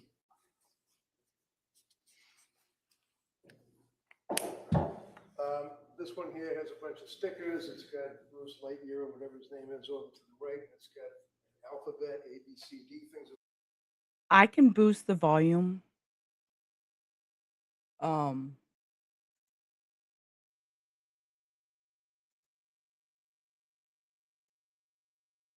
Just watch your ears for just a second. Of that nature, correct? It's Paw Patrol. Okay. And again, following through on that same theme, you recognize this photograph as well being another portion of that wall? Yeah. And what are those, decals? Yeah, they're just big stickers. Okay. In the interest of time, Your Honor, I would just say, you also identify this as being one of the kids' walls. Would that be what you were telling us would be art projects? Yeah, And they were hanging on the wall? correct. If he does get to the point where he goes back to the mic, I'll turn the volume back down where we can hear it normal level, because I know Patrick's very loud right now, but we can't hear the defense attorney. On the wall. I think Lindsay did. And would she also take hundreds and hundreds and hundreds of pictures of the kids? Yeah. Do you recall her putting together a little collage saying newborn, 1 month, 2 months, 3 months, 4 months, and then hanging that on the wall? Yeah, she did it for each kid. And which child was that? That one's Dawson. Dawson.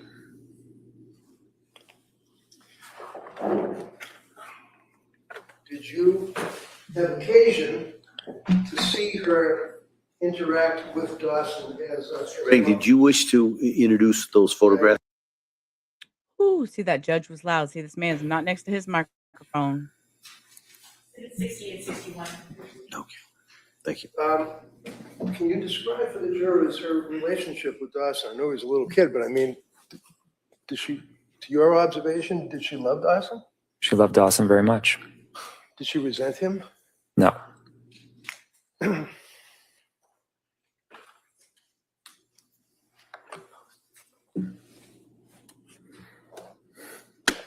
You are familiar with, as her husband, Lindsay's, let's say, use of social media, such as Facebook, right? Yes. Can you tell us, would you look at her Facebook a lot and the pictures that she would post? To be honest, no, not really. Okay. Were you able to identify any of her postings on Facebook? Probably. Representative, over the years, or the period of time, I'm going to ask if you can identify this particular Facebook. Your Honor, if we may approach briefly. Sure, yeah, Counsel.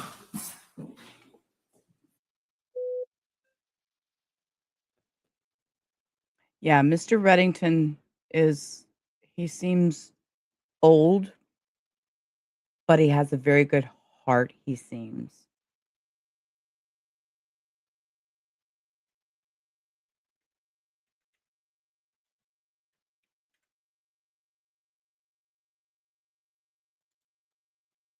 Okay, we're up to the live now.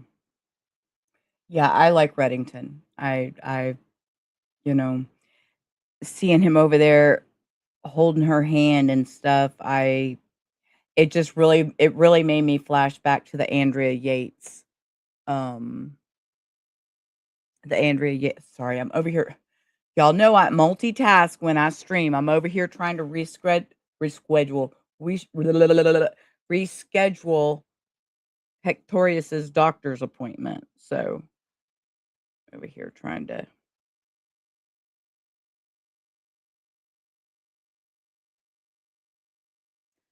take care of that in the meantime. I run a whole household here. Got mom her lunch. She got a grilled cheese, a pan dulce, and a couple pieces of bacon and her orange juice. So she's all set up. She's good to go. So I figured that would give me time, a few hours. You know what? Let me play a song while it's playing, because they're doing a thing. I'm going to go grab me a fresh coffee, but I'm going to play a little music in the background while we wait. How about, let's see, what do we want to play?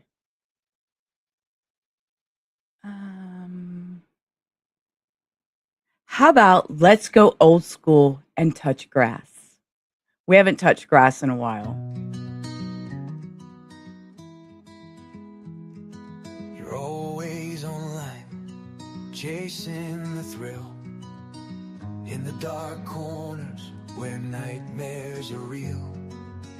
I'm going to refill my coffee. Y'all listen to music for a minute. Stories unfold, innocence lost, and the secrets they hold. Reach And we could out thank touch Hio for grass, this song. leave the screen, step outside. Reach out and touch grass, feel the earth, feel alive.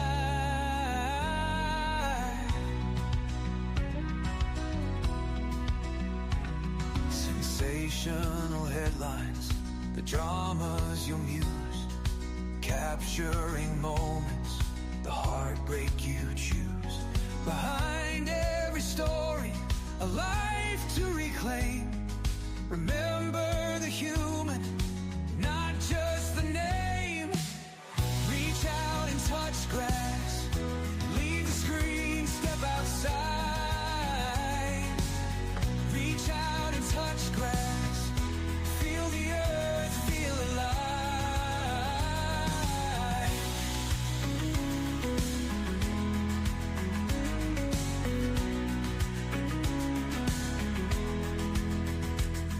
Spotlights glow, don't forget to breathe. Disconnect to reconnect, it's okay to leave. Step away, take a break, find some peace of mind. True crime and drama, but balance you'll find.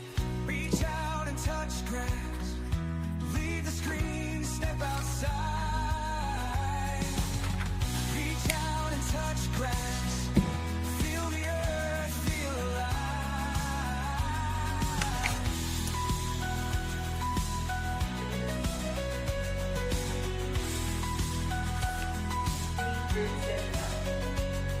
Your world's more than stories that keep you up at night. Mr. Clancy, and if I ask a question, Find the light. it's difficult. Everything's alright. I'm sure that Reach out and touch grass, you'll be just fine. Breathe deep, step Okay, okay. I'm sorry. I'm sorry. Sorry. Reach out and touch grass. Leave the screen, step outside. Okay, I heard him talking. I was trying to finish my coffee. We're going to rewind because we're going to hear it all. Okay. All right. Yes. Yes. Our lovely Hio. She is the one that put that song together for us. I hope she's well today. I'm sure she'll catch it on the replay. Maybe she'll pop in later and say hi.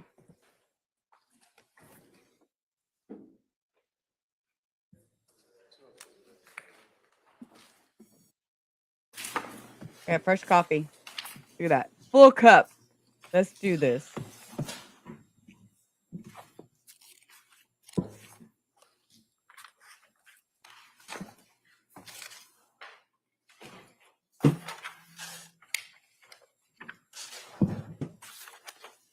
What are you doing, mate?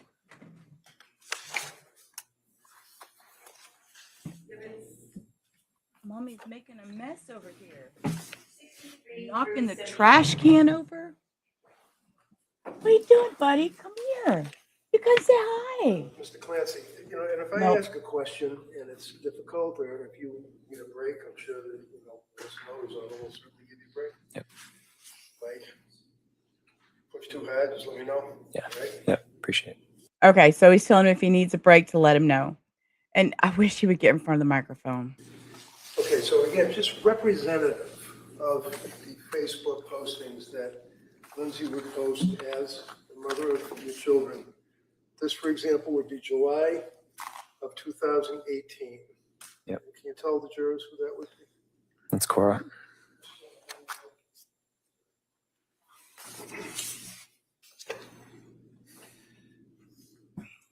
Moving forward, say June of 2021. Can you tell us who that? That's Cora and Dawson. Okay.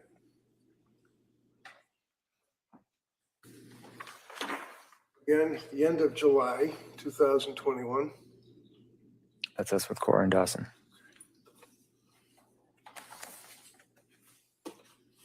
August 2021. Dawson. Okay.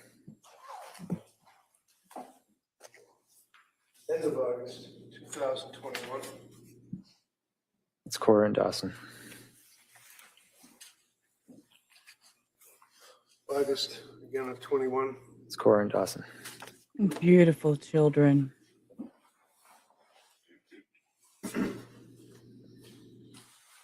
Number 1 of 21. It's Cora and Dawson. Is that first day of preschool? Yeah.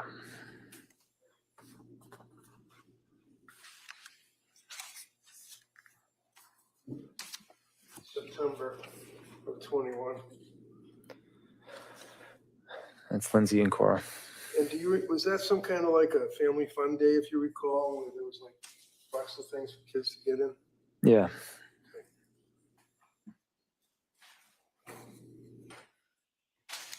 The end of September 21. Um, Callan, no, that's Dawson. Dawson, okay, September 21. Callan was born when? Sorry. May 2022. Okay. And Christmas Eve, December 24th of 2021. That's Cora's birthday. Okay, and that's her birthday party that year? Yeah. Now that's 2021, right? Correct. Fast forward 1 year, and that would be December, Christmas of 2022, right? Right. And was that when you guys had the birthday party for Cora at the trampolines? No, When was that? I believe it was January 7th. Okay, but that would have been for that particular birthday, right? That was for the birthday with friends because most people weren't available on Christmas Eve. Christmas Eve, right? Yep. And then down. Again, September 1st of 22. Remember when that was taken? Yeah, that's with Callan and Dawson. Was that your yard? That's in the backyard. Backyard. Okay. This would have been September of 22, obviously right before 23, right? Right.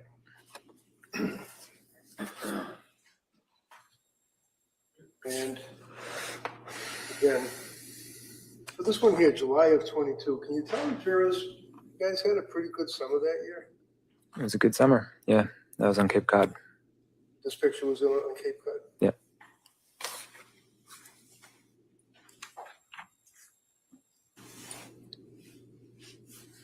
Both him and her. Couple of points that I wanted to raise, sir, with you. Oh, well, there you go. Get back in front of that microphone.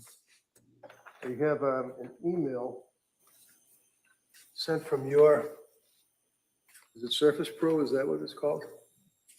That was my laptop. Laptop? Yeah.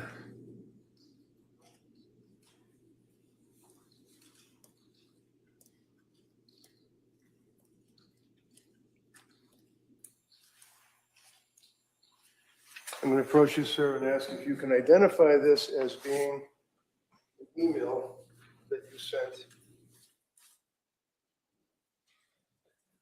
Yeah. Okay. Right off of that, Your Honor. The objection. I'd just like to know the purpose of. Purpose? I'll tell Yes. you the purpose. No, We could approach sidebar. sure, yeah.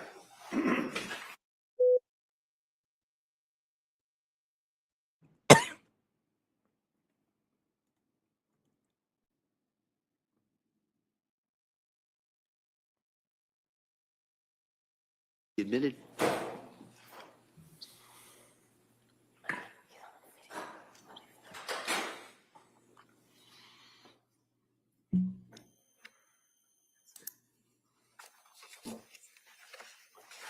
Our man has, Mr. Reddington's got some rosacea.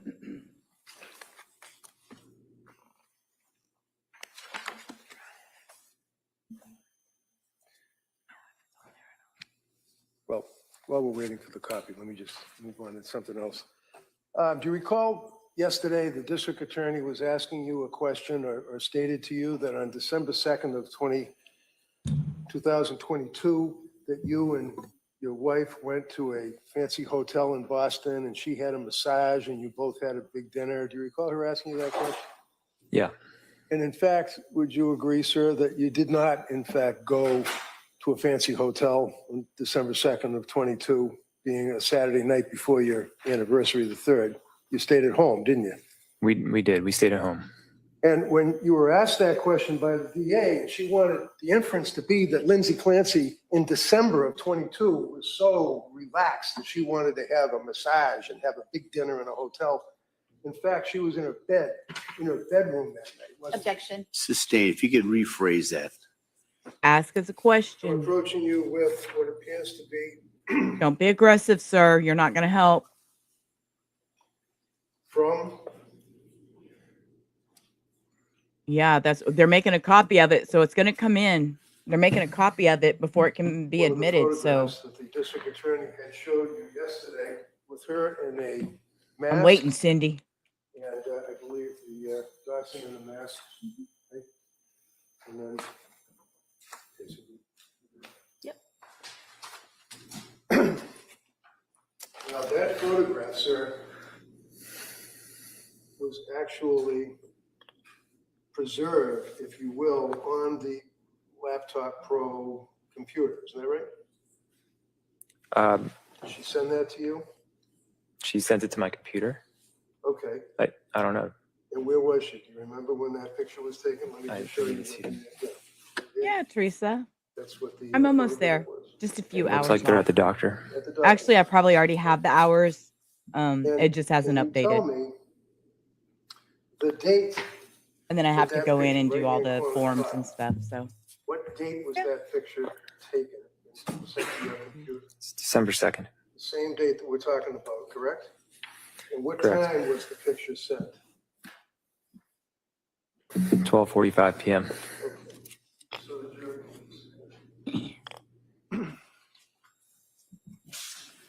So when you're dealing with these things on the computers, it's a little hard sometimes to understand what they're depicting, and I'm having a hard time moving it. good Lord, remember those vid masks Right there, everybody you had see to that wear? there? That's the date that we're talking about, right? Right. Just to clarify, though, it looks like that was on an iPhone. Oh, I'm sorry, iPhone. Okay, it was sent to you though. Correct. And it was on December 2nd, the date that the DA was suggesting you were in Boston having massages and dinner, right? Objection. That was December 3rd. Sus- It's Well, the jury's memory. But, if you can answer that. do you recall, sir, that she also had sent you the same day or taken a picture of what appears to be Cora's Christmas list, wish list? Is that what that is? Yeah. Okay. And if you look at the record on that, that was sent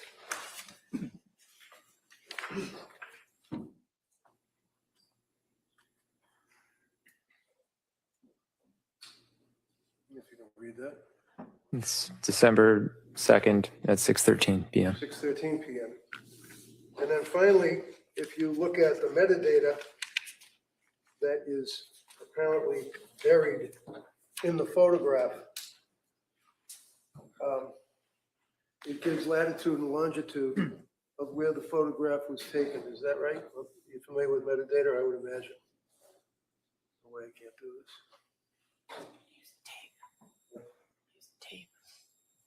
The tape on the thing tells you where to put the. Yeah, that's our address. Okay. And that would be the metadata with the latitude and the longitude and shows you where these photos were taken, correct? Correct. After these, Ron?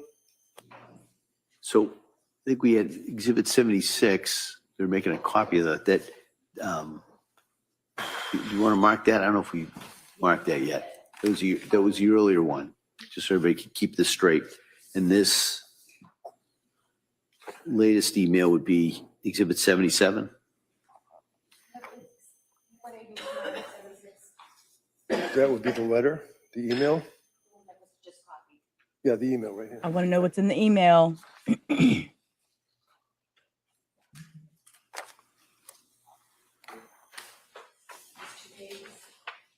Yes.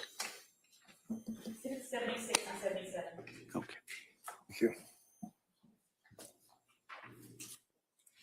Now, sir, Exhibit 76 is an email from you to, and we will, going to delete the people that are on the email, if I may, Your Honor, as we mark it as an exhibit. Let me approach you.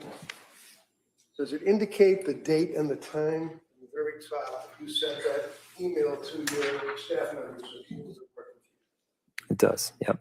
Tell the jurors what the date was. It's January 24th at 5:24.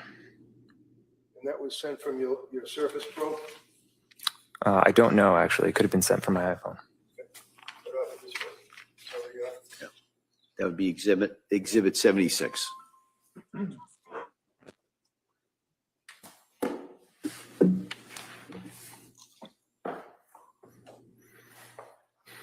now, when was Callan born? May 26, 2022. My memory serves that it was a good birth. It was not easy birth, but I mean, there were no complications. There were no complications. And were both of you very happy with Callan being Yeah. born healthy? And Yeah, we felt very lucky. and then in that summer of 22, you had one of the best summers that you've had, right? Yeah. What happened in September, October of 2022? Lindsay's mental health started to deteriorate. And when you say that, sir, what is it that you, as her husband, observed? Just increased stress and anxiety. And did she, as a result of that, go to see or reach out for help to see someone? Yes. And who was that? I believe it was Jennifer Tufts. Now, Jennifer Tufts is a psychiatrist. Yeah. And where is she located? I never went to her office. Somewhere on the South Shore. Do you remember when Lindsay went to see Jennifer Tufts? I don't remember the exact date. I think it was sometime in September. Oh, I wasn't really involved at the beginning of Jennifer Tufts. Of course. Do you recall that the difficulties or the trouble, so to speak, began towards the end of September into October of 22? Yeah, it was pretty gradual. Okay. But do you remember when the DA asked you yesterday whether or not you used your computer to Google suicide in, I think it was August of 22? Do you remember her asking you that question? Yes. And do you remember your response? No, honestly. You didn't Google that, did you? I don't think I did, no. No. But I'm going to show you, sir, a web history of your computer. Have in mind that the question was asked of you as to whether or not in August of 22, you Googled suicide, and you responded no, right? Correct. The inference being, I guess, that back in August of 22, she would have Googled it, apparently, right? Sure. You know a guy named Tim Hall? I think you mean Tom Hall. Yeah, Tom Hall, I apologize. Who's Tom Hall? He's a musical artist, He's a what artist? like a country artist. Country. Is he like a guitar playing guy or singer? Yeah, was. When you say was, what happened to him? He committed suicide. And I'm going to show you, sir, your Surface Pro records back in August of 22. Do you recall Googling the name Tom Hall so you could access one of his new albums or new records? I do remember briefly listening to Tom Hall's music. Okay. Now, you've never seen, you haven't seen this document before, correct? Correct. All right, and this would be, I'm sure you're probably familiar with it. When you get a phone dump or a computer records dump, you get a printout of all of the sites that somebody would go on, Google, Wikipedia, things like that. Right. If you can look to the right. Yep. Down a little bit, you see, I think it says Tom Hall.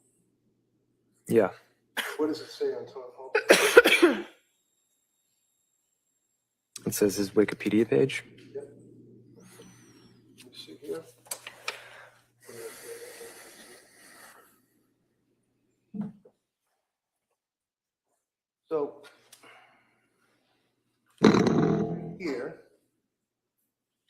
got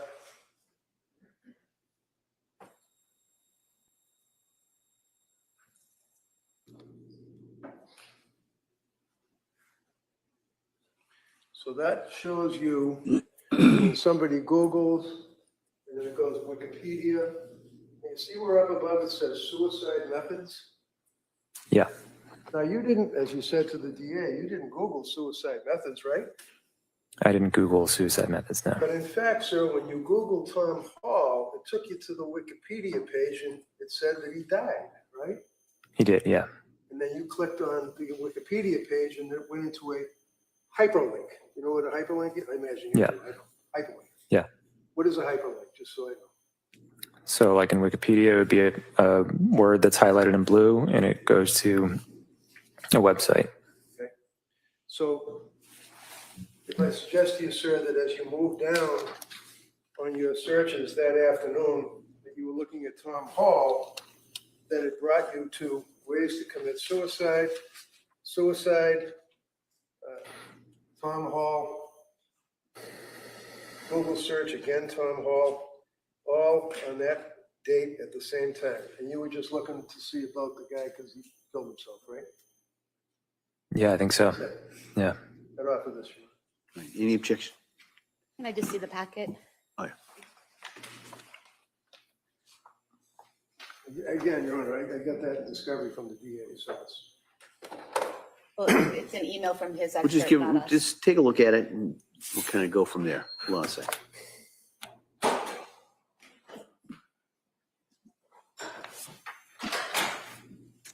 I didn't know this email. I'm on. If I had fingernail, I don't. I'm over here trying to design something too in the back, so you have to excuse me just a minute.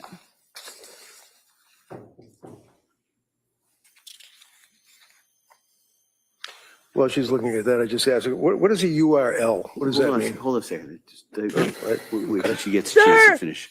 Sir, did he just say that? Sir, Yes, I would object. If I can see counsel. he said, no, I'm not calling you. I know, mommy just freaked out. He said, what's a URL? Oh, baby. He said, what's a, y'all.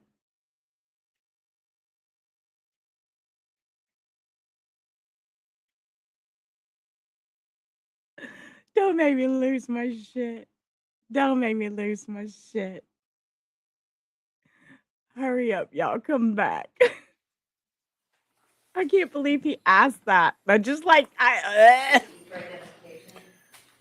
So, well, that's swore I being marked got it. Exhibit E for ID. Basically, that would at least refresh your memory, sir, that in fact, inadvertently, that you touched the Wikipedia thing for suicide, but it was for Tom Hall, the singer, right?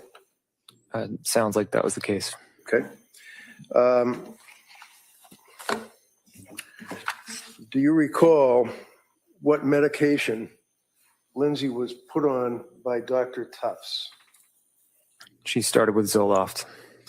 Now, counsel had asked you about whether or not Lindsay was on Zoloft or any SSRI antidepressant medication in the past. Do you remember that question? Yeah.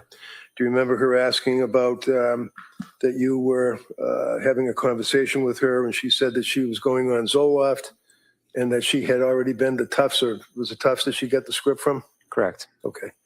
She told you that, right? Yeah. She didn't hide that from you, right? No.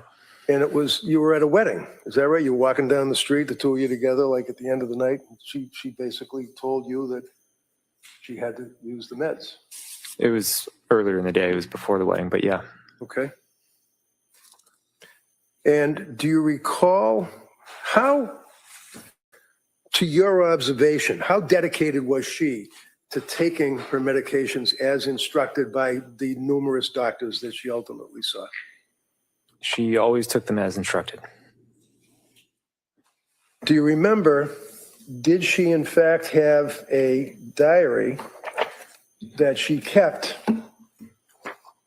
of the milligrams, the type of medication, the date that she took the medication, and what, if any, reactions that she had to it. Do you recall that? Yeah. And do you remember where that was kept? Did she keep it in any particular place? I think she kept it in the kitchen. In the kitchen. So I'm going to show you a photograph that the state police took in your house. Is this a fair and accurate depiction of your kitchen? Yeah. So that kind of shows a bunch of books that are in like a cabinet or something, right? Right. I'm going to show you this enlarged spine, if you will, of a book. I ask if you ever saw that before. I don't recall seeing this. Would you agree, sir, that this book is, in fact, the same book, the same coloring that was in the bunch of books in your kitchen? Yeah.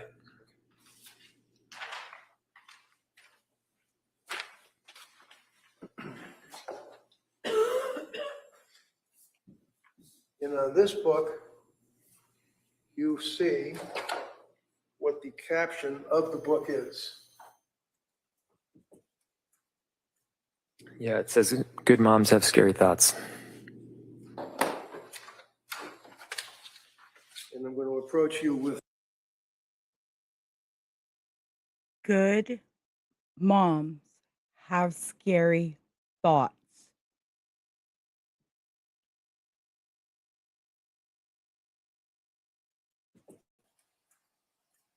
Yeah, it says good moms have scary thoughts.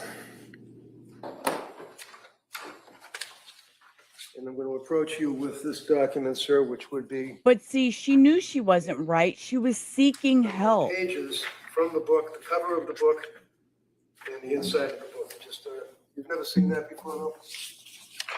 Don't recall seeing this.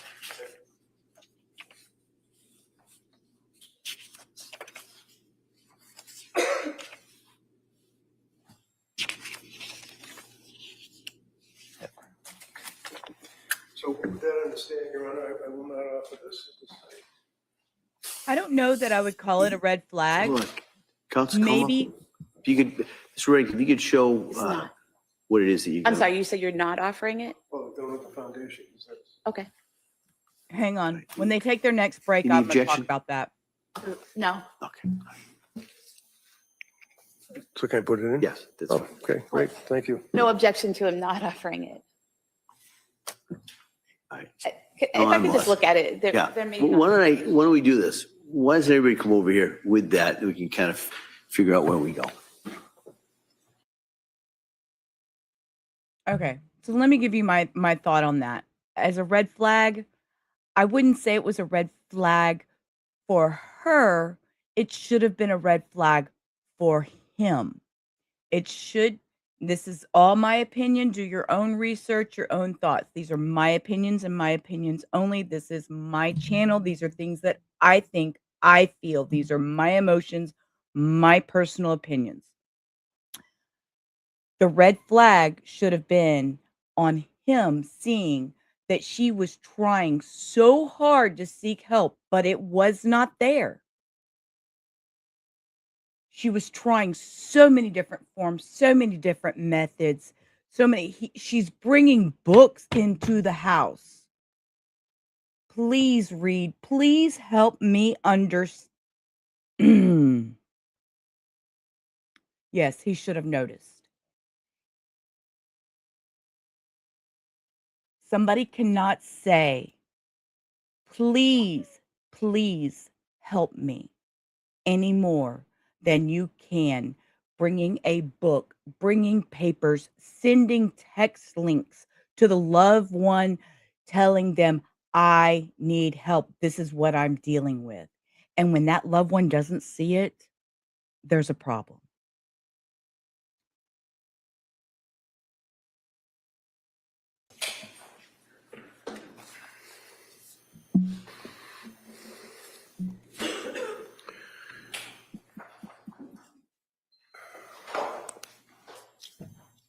And I'm not asking anybody to feel the same way I feel.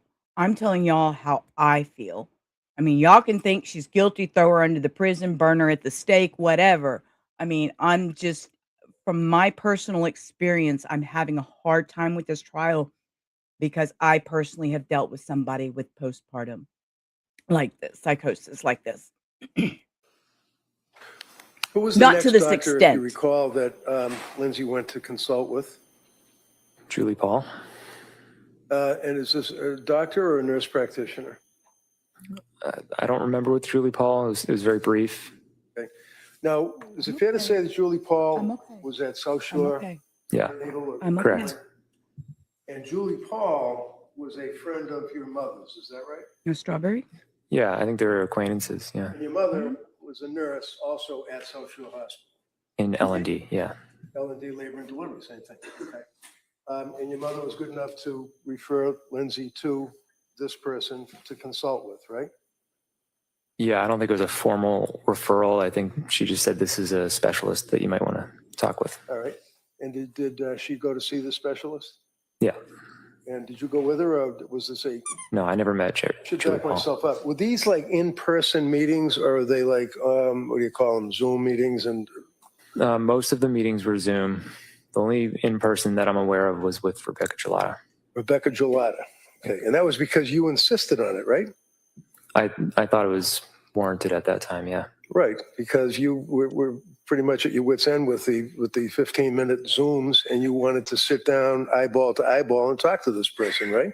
I hadn't attended any prior to that. I just wanted to get clarification. I wanted to see if we could get on the same page. All right. So now Lindsay's on Zoloft from Dr. Tufts, the psychiatrist, correct? Correct. And then that runs into when she goes to see Nurse Paul. Can you clarify? What was it? Can you clarify what you're asking? Yeah, what month? When was it that she saw Nurse Paul? Maybe October, but I'm not sure. Okay. When she saw Nurse Paul, do you remember where she saw Nurse Paul, or was it a video thing? I don't know. I wasn't involved. Okay. Did Nurse Paul prescribe medication to her? A lot, if he knows.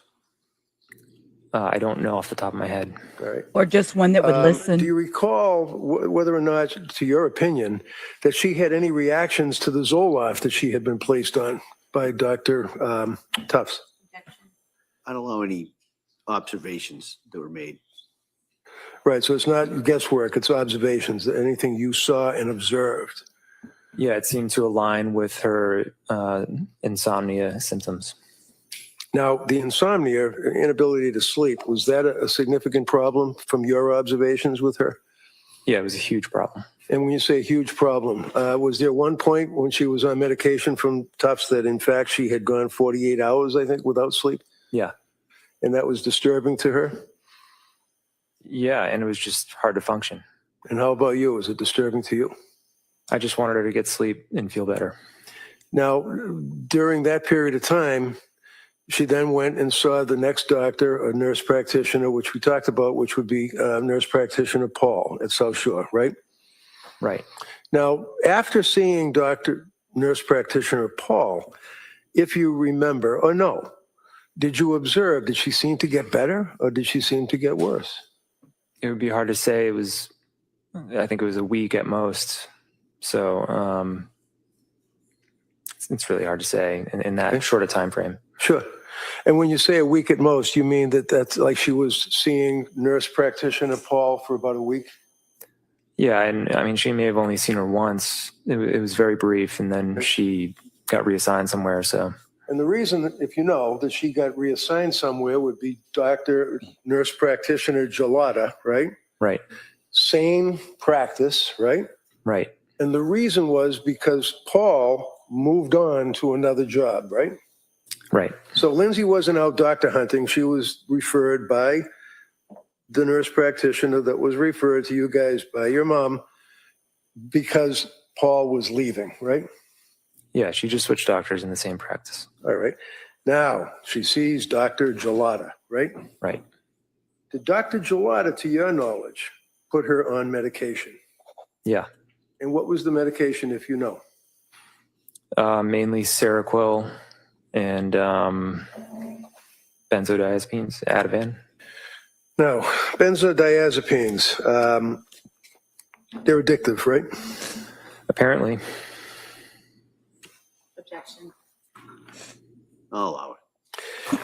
And a benzo would be, for example, Ativan, correct? correct. Now, Seroquel, she was placed on Seroquel as well. Is that correct? Right. And to your observation, again, you're not a doctor, what you saw of your wife, was she affected positively or negatively by the Seroquel that she was on? It appeared that she was affected very negatively, and she was reporting that that she was getting worse on the Seroquel. And do you know, did she report that to Dr. Gelada? Yeah. When she would consult with Dr. Gelada, prior to you actually going, do you know, were they all on video? If you know. I believe, yeah, they were all on Zoom. Okay. Do you have any opinion for the jury as to approximately how long these meetings on Zoom would be with the nurse practitioner? Probably around 20 minutes. At some point, do you recall that you went with Lindsay to see Dr. Gelada? Is that right? Yes. And do you remember, if you remember, when that was? Early December. In early December of 2022, can you tell the jury from your observations, how did Lindsay appear? How was she acting? How was she faring? She was extremely sleep deprived and just highly anxious. Was there a number of occasions that you would actually see her on the sofa, rocking back and forth with her head under a pillow? Yeah. Did you report that and other symptoms to Dr. Gelada? Lindsay did. So when No, was it, that's if not you the question recall, that you went and saw Dr. Gelada with your wife, person to person? When was it? Yep. Early December. I think it was December 6th. And do you remember, you have a pretty good memory about this, do you remember what medication she was prescribed by Gelada? Coming out of that meeting. Yep. Yeah, she increased the Seroquel significantly, and then she prescribed her Valium to help taper off of the benzos. Taper off the benzos? Yeah. To your knowledge, did Lindsay go to doctors to seek out benzodiazepines or drugs just because she was a drug addict? No. Lindsay, I think, wanted to. She definitely didn't want to take any more benzodiazepines, and definitely didn't want to take any more Seroquel. I think that it wasn't really a matter of trying to get off the medication. It was just trying to get on the right medication. Okay. Let's say mid-December. You just heard what he just said. Let me rewind. This is a little more emotional than I thought I was going to be with this trial. Being that I know a lot of these medications, this is very, this is kind of hard. But listen to what he just said. It wasn't really a matter of trying to get off the medication. It was just trying to get on the right medication. Okay. Let's say mid-December. What observations, if any, heading up towards Christmas, did you guys endure? She seemed to get worse. The Seroquel was increased to 400 milligrams. 400? Yeah. And, By Dr. Gelada? Yeah. And the idea behind that was it would help with sleep, but she didn't get better. She got worse. Do you recall that at one point she went to a place called Women's and Infants Yeah. in Rhode Island? Right. Women and Infants Center for Women's Behavioral Health. Do you recall that? Right. Do you remember when she actually went to Women's Behavioral Health? Sometime in mid-December. I don't know the exact date. All right. So if I suggest to you, sir, that I have certified copies of the Women and Infants medical records indicating that on December 20th of 2022, that was the day that you dropped her off at Women. Does that refresh your memory? Yeah. Your Honor, I'd like to offer the certified copies of the women and infants hospital records. Would object, we don't have a copy of those. All right. Find a copy machine. You don't have these? Could I see everybody here? Copy machine.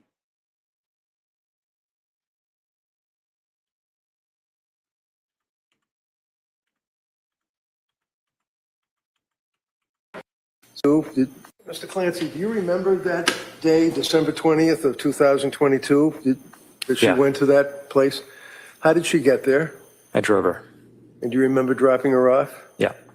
Do you remember what her state of mind was to go there? Was she scared? Was she happy? Was she? I think she was scared. Do you remember what you did that day? I took Dawson skiing. And where did you go skiing? Wachusett. At some point in the afternoon, did you receive a phone call? Yeah. Was it from Lindsay? Yeah. And as a result of the phone call, what did you do? She said that you need to come pick me up, and the doctors here want to talk to you, have you come in and talk for a bit. Okay. Did you go and talk to him? Yeah. Do you remember who you talked to? I don't remember their names. Do you remember the conversation? Did you describe or indicate what her symptoms were at that point in December 20th of 2022? Yeah, the conversation was they didn't. Objection. Yes. Sustained at this time. Did the people at Women's and Infants Facility in Rhode Island prescribe any medication to your knowledge? I don't think so. They provide any counseling or anything? I think they tried to, but they felt that it wasn't the right fit for Lindsay. Do you recall that in fact it was because of the drugs? They weren't sure what symptomology would be because of the drugs? Objection. Sustained. Do you recall whether or not the people at Women and Infants in Rhode Island reached out to Dr. Gelada? Objection. I don't think so. Well, if he knows. I don't think they did, no. And was it one day or half a day that she went to Women and Infants in Rhode Island? It was a half a day. Half a day. So after you pick her up, you bring her home, it's now you and the kids and Lindsay, and it's days before Christmas, right? Yeah, and her parents were there. Why were her parents there? They were visiting, trying to help out, and I took Dawson to Wachusett, so they stayed home with Cora and Callan. Now, during that time frame in December of 22, maybe a little bit before, maybe after Thanksgiving, did your mom and dad and Lindsay's parents come to your house and try to help out with the kids? Yeah, I think it was separately though. Yeah, of course it would be separate. I mean, what would they do? Just be there, help out, play with them, to get takeout, play Scrabble. Did Lindsay's mother and father actually stay there and sleep in the basement for They did, yeah. time? Were you aware personally, let me back up, you and Lindsay as husband and wife would in effect sleep in the same bedroom, is that correct? Yeah. There was an occasion though that she said to you about you go downstairs and then I think she ended up downstairs. Yeah, for the purposes of her getting better sleep.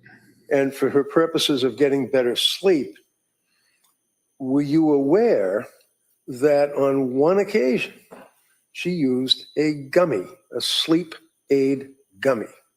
Did you know that? I don't recall that, but we did have them in the house. Okay. Now, to your knowledge, was Lindsay a person that liked to smoke the weed and use the CBDs oils and all that stuff, or did she not imbibe in I that? don't know. She didn't smoke. So you had these gummies in the house, sleep aid, right? I mean, some people might call them a sleep aid. Okay. Heading into the holidays of 22, do you recall where you spent Christmas? I think it was at our house. We celebrated Cora's birthday. And then I think we actually went down to Wallingford, Connecticut to be with her parents after. Her parents? Yeah. Okay. And then heading into January of 23. Who did she then see for doctors or nurse practitioners, if you know? After she got back from McLean, Yes. she switched back to Jennifer Tufts. Now, before she switches back to Tufts in January, on New Year's of 2022, 2023, you guys drive to Boston, go to MGH. I think that was going more towards like a melatonin type. And ultimately, she turns herself into McLean Hospital, right? Right. Now, McLean Hospital is basically a locked ward facility, correct? Correct. Was she allowed to just wander around and leave the place whenever she wanted? She couldn't leave, but Couldn't leave. inside she could go to different areas. Can you tell the jury what her state of mind was as she went to McLean Hospital with her husband on New Year's 23 at that point?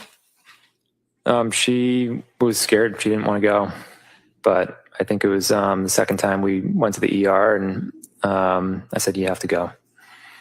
Now at McLean Hospital, I know you visited with her. Is that correct? Yeah. District Attorney asked you yesterday about the excellent care that she was provided with all these counselors and therapists, and you indicated that it was How your many understanding bottles that you she want? was I got to playing with sit in clay here, case one. and coloring, right? Right. Can you describe for the jury what McLean was like to you as a husband visiting his wife? Baby, In other words, with their doctors, with their I'm nurses, fine, with the baby. people in the hallways? I'm fine. What I saw was it looked like mainly nurses. It was the tail end of COVID, so they're mostly behind this plastic covered area, and it could have been just the time of day that I visited, but people were hanging around, watching TV, playing with clay. Do you know whether or not she saw a doctor, psychiatrist, ultimately from McLean Hospital? I was not aware of that. The only one I was aware of it was the doctor on the second to last or final day. And what was that, Dr. Goodhart? Yeah. And did you speak to Dr. Goodhart? I ended up calling her. Let's call her. I wanted to see what her evaluation was. So I gave her a call and we spoke, and she said, she's clearly depressed. Sustained. Okay. So you spoke to Dr. Goodhart. Yep. Did Dr. Goodhart, to your knowledge, prescribe any medication? I think she recommended medication, and then How many medications did she recommend? I don't know if she recommended multiple. I want to say it was Cymbalta, but she said, check with your doctor and make a decision. So when Lindsay left, it was because she wanted to leave one day early because of Cora's birthday. Is that right? I didn't think it was. I don't think it was one day early. I think she had a 5-day stay, which at the time was my understanding was that was pretty standard. And yeah, she did want to attend Cora's birthday. So there's no doubt, sir, in your mind that when she was discharged from McLean, that you got these, right?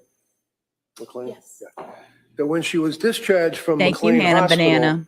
it was not against medical advice. The doctors gave her a bill of health and let her go with you, right? Right. And off of the McLean records. Any checks? So, All right, they may be admitted. so she wanted to go home. She wanted to go be with her kids for their birthday party. It's not real hard to convince those doctors that you're feeling okay now. The meds are working. I'm ready to go home. Just saying.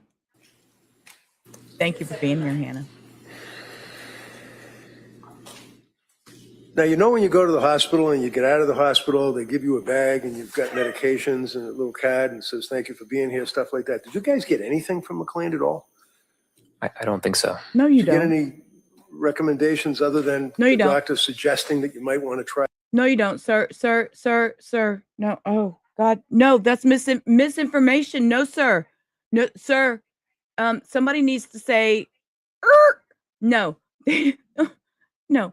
You have to go pick up your medicines at the pharmacy. They call your medicines to the farm. You don't get to leave with a bag full of medicine, sir. No, no, no, no, no, no, Ice no. and Balta? Did they give you recommendation, anything from McLean at all? I don't think so. Did you get any recommendations other than the doctor suggesting that you might want to try Cymbalta? Did they give you a script? I don't think so. You know what Cymbalta was? No. You remember Dr. Goodhart telling Lindsay to Google it? I think that's accurate. Yeah. In fact, she Googled hundreds of times Yeah. medication, right? Yeah. So when you guys go home, and now it's January, obviously, you had the party for Cora, correct? Yeah. You guys had friends over, or friends that you guys knew? Friends came to the party, which was at a place in Plymouth. Would you agree with me that Lindsay had a number of friends from actually grammar school through high school through college that she stayed in touch with over the years? Yeah. And you as well? Yep. And they're good friends, like you still would see them and you guys would do dinner and things of that nature, right? Yeah. Actually, one of your friends, I think it was one of your friends, it might have been one of her friends, actually named her in January or around that time frame to be godmother or take care of their child if anything bad happened to them and they were dead, right? Remember that? My brain has been foggy for the last couple of years, but I understand. yeah. Okay. In January, as time went by, do you recall that she would actually continue to take notes of her medications that she was taking, right? That sounds like something Lindsay would do. Kept a diary or a little log, right? Yep. I'm approaching you, sir, with this and asking if you can identify this. Yes. And when you say yes, and I'll put it on the little screen, what is it?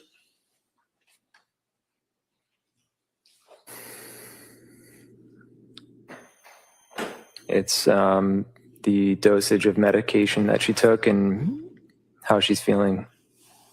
So this is kind of like a little medical diary that she was keeping. Yeah. For example, here you see on that 5 milligrams Valium, 200 Seroquel, slept well, horrible thoughts in the morning, right? Yeah.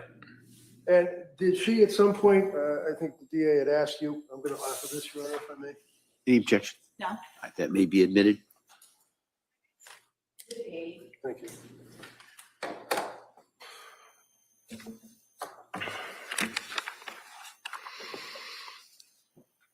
There was an occasion where she told you in the presence of her mother that she was having horrible thoughts, right? Right. And you told us about that yesterday. And it was quite an emotional thing for her to do that, right? Right. After that time frame, you continued on. You were working in the basement, right? Yeah. I shouldn't say basement. It was a finished place, right? Finished basement, yeah. And that was where you worked on a regular basis. Is that right? Yeah. Would that be a 40-hour week or longer? Thank you, Cindy. It varied, but yeah, roughly 40 hours. And I know it was maybe COVID, tail end of COVID, but one of the other reasons that you did that was so you could be home and help out. Is that right? Yeah, I worked from home since 2018. Okay. But yeah, I built an office down there. So you were always there. Yeah. Not always, but you were down there when you would work. When I wasn't traveling, yeah, I was there. Okay. So when would you travel? Tell us about that. I really didn't travel actually much during COVID, just towards the end and once in November. November of what year? 2022. November of 2022. But before that, I traveled extensively. Let's look at November of 2022. November of 2022 is a month before she's telling you and her mother that she was having thoughts about hurting the children, right? Right. It's November of 2022, and you traveled. Where did you travel to? New York. And how long were you there, sir? 2 nights. And who took care of the kids? Lindsay. Sorry? Lindsay took care of the kids. Lindsay. So for 2 days, 2 nights, a month and a week. No. We will pause that. We are not victim blaming at all. We are not. This poor guy has been through hell. He has been through hell, but there were signs that he should have seen. And this needs to be more brought out, that these partners need to know that this can exist. This is something real. And if this woman was reaching out and going from psychiatric doctor to psychiatric to hospital to, and I just kicked my screen and it went off. You know, she was seeking. He needed to open his ears, open his eyes. It was in front of him. I'm not victim blaming. This is not his fault. But there were signs. There were red flags. And nobody helped. So before she killed the children, she was home with the kids for 2 days. Is that right? Right. Fair to say that you also had your friends that you would do brunch with on occasion, Sundays or weeknights or whenever, guys night type thing? Yep. And you'd be out with your friends. If she wanted to kill the kids, she certainly could have done it that time when you're out, right? In theory. As opposed to sending you on a 3-minute trip to CVS and a 9-minute trip to a restaurant. You were away for 2 days in November and on a number of occasions for brunch as well as skiing, right? You're a pretty active guy. Yeah. Right?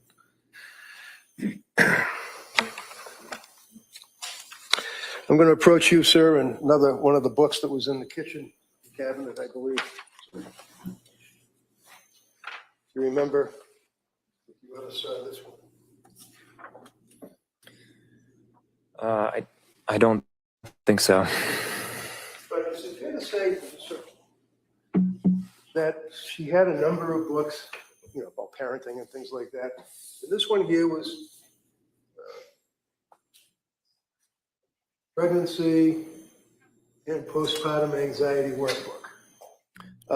Did she have workbooks that you were aware of? Or work diagrams and things like that? She had books of different sorts.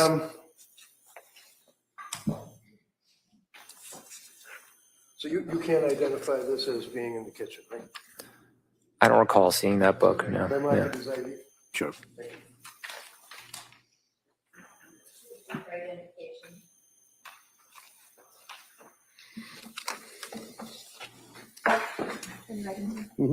Thank you. By the way, I'll withdraw that. I'm going to approach you, sir, with this document. Excuse me. And ask if you can identify it.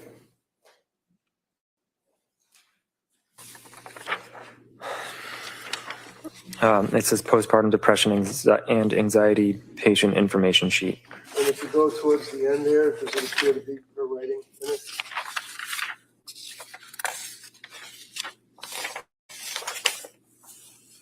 Yeah. Okay. No objection. All right, that may be admitted.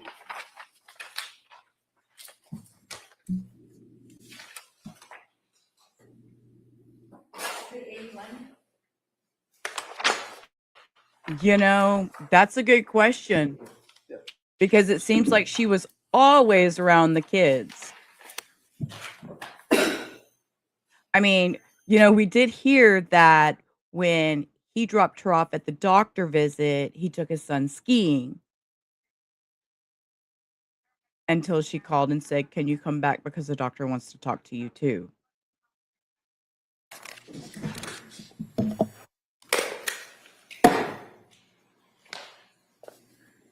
Now, sir, looking at this item, it's got a bunch of flowers on the front. Appears to be a notebook.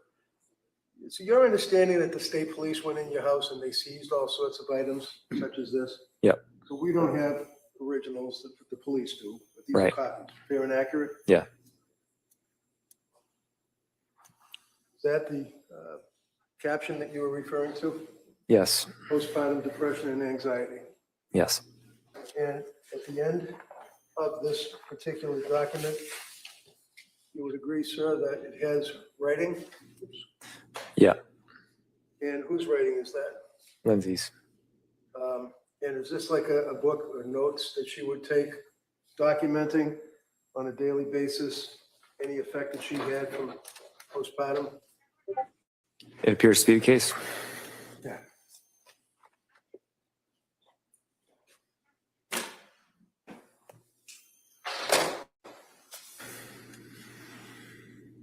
Yeah, but she didn't go back after the littlest one was born. She didn't go back to work after that.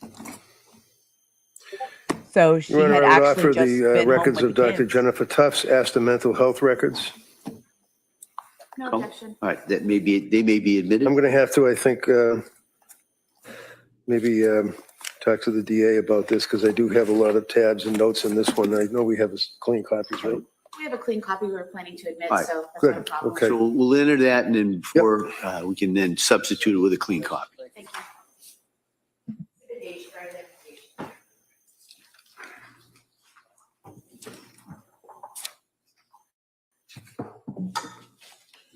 John, can I see the exhibit for the? Oh.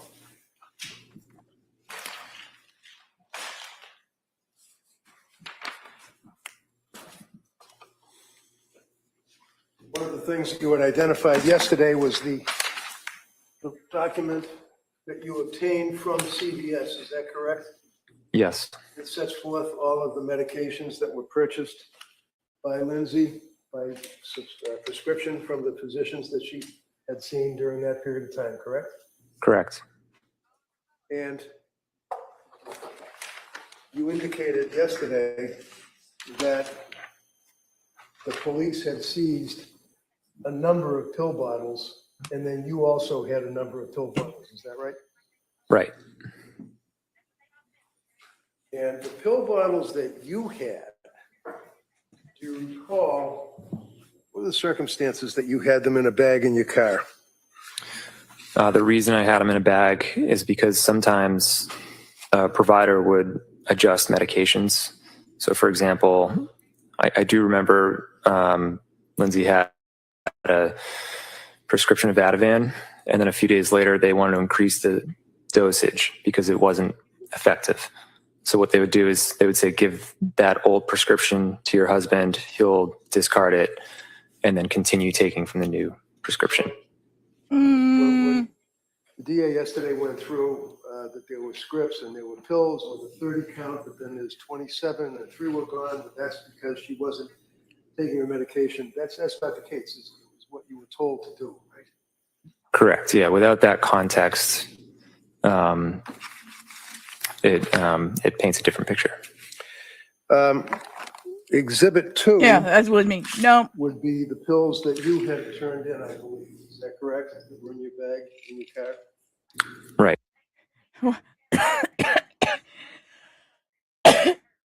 it was like, wait, that's not the wrong, here it is. Boo, wrong answer. Wrong answer. I know you can't tell from looking at the bag. Right? I remembered it's exhibit 2 though. Okay.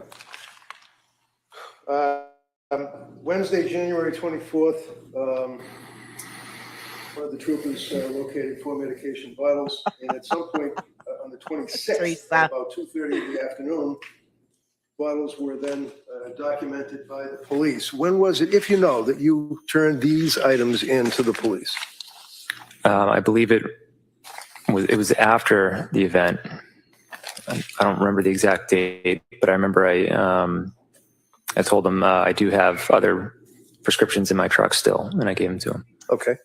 So the police already went in with a search warrant. They already seized all the drugs that they could find in the house, in the kitchen, in the bedroom. Were there drugs in the kitchen, by the way?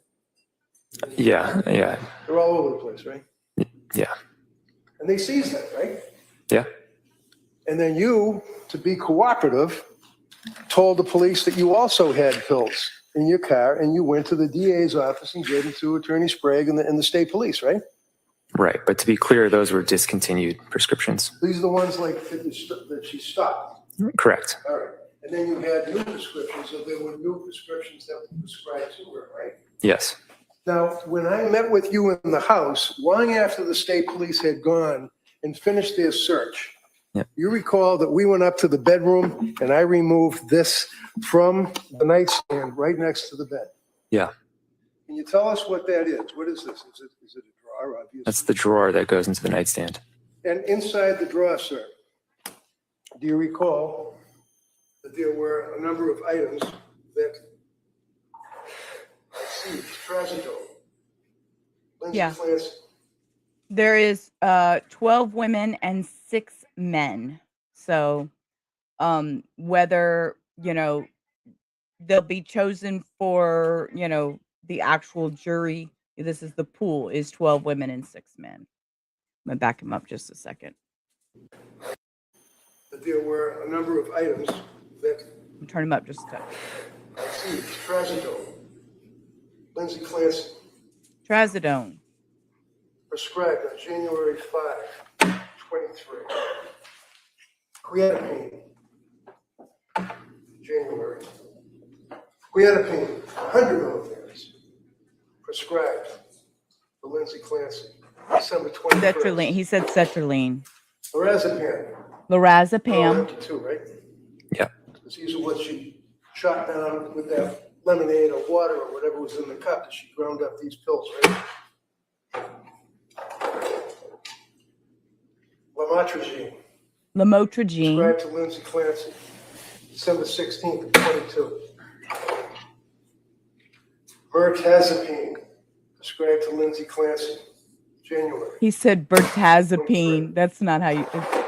Those are in this drawer, and they were all empty, right? Right.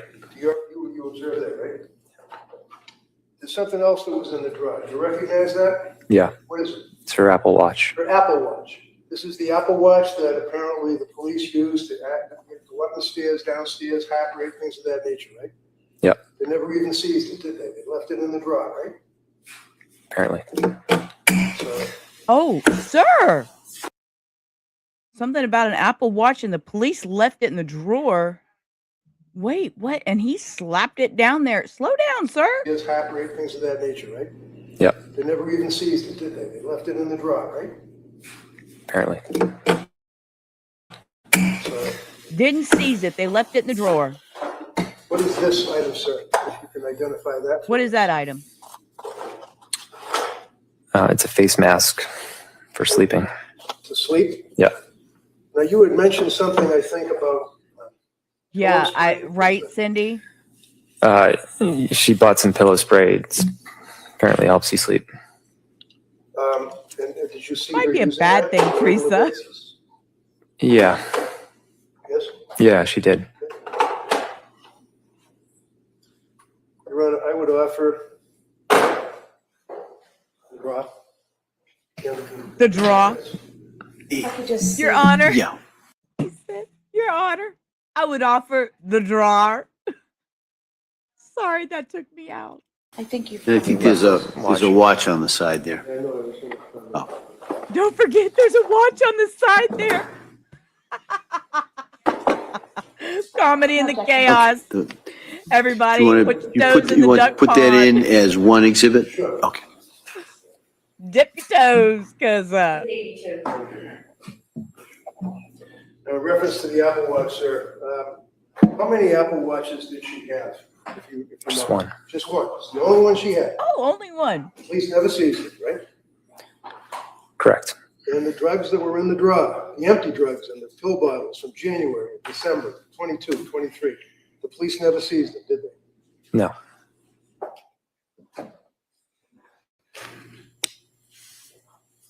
I'm showing you an item, sir. It's like a little green vase. Have you ever seen that before? Yeah. Can you tell the jury what it is? Objection. We could go to second. Yeah, can I see Council sidebar, please?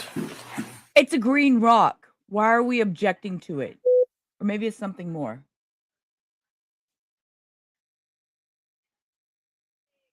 Hold up. We got a little space to zoom. We have a little bit of space to zoom. Uh-oh. We're running out of space. What happens with the green rock, guys? Okay, dogs are barking. I don't know what that's for. Right? How many Apple Watch? I mean, you know, I Can I get it?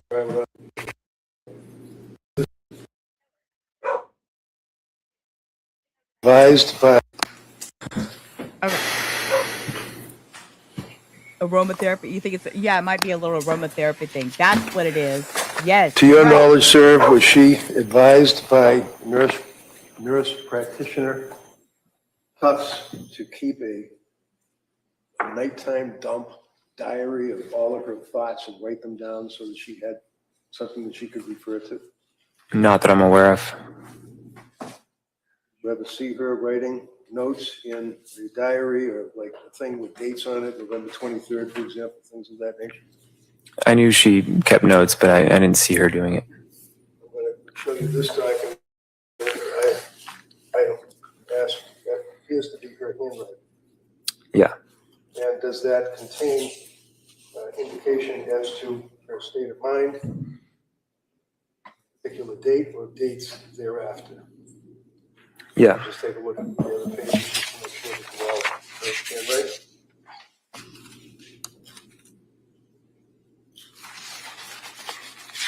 Yeah. You want to write it down for this? Como? Can I see it, please? Yeah. And I got it from the state police, so let's assume you guys have it. No objection. Okay, that may be admitted.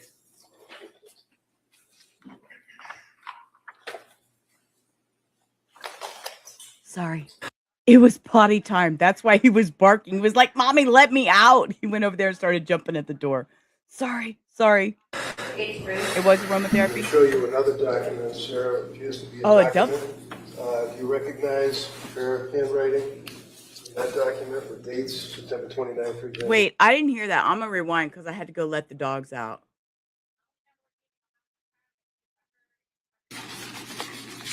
Yeah. You want to write it down for this? Como? Can I see it, please? Yeah. And I got it from the state police, so let's assume you guys have it. No objection. Okay, that may be admitted.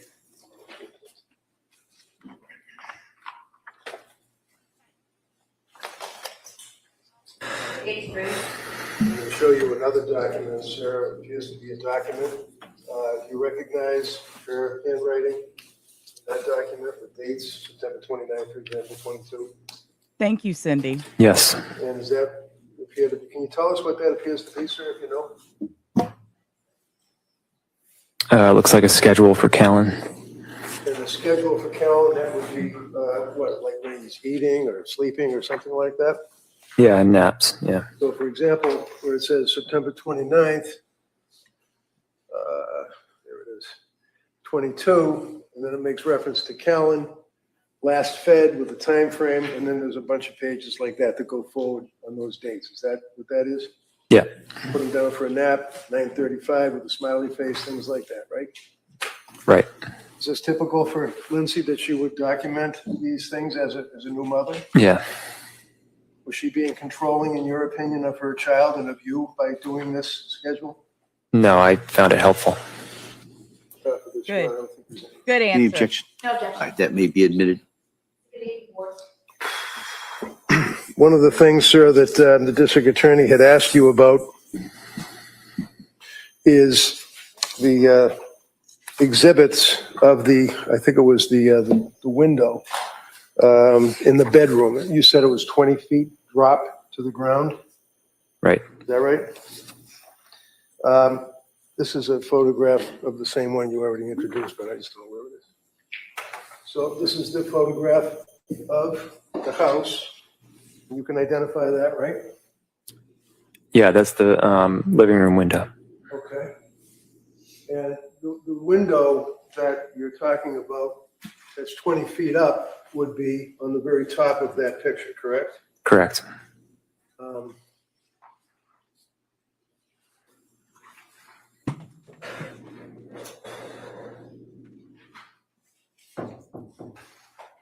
Now, when you identified this picture, and I can't see you. You see that there's some kind of an orange ball, appears to be an orange ball underneath the sill Yeah. to the left. It appears to be red marks or red spots, like possibly blood above it. Yep. Can you tell the jurors what that little orange ball is? Yeah, we had a woodpecker who would peck at the house and create holes. That's why I repaired some of the other sections too. And I took some foam and filled the hole.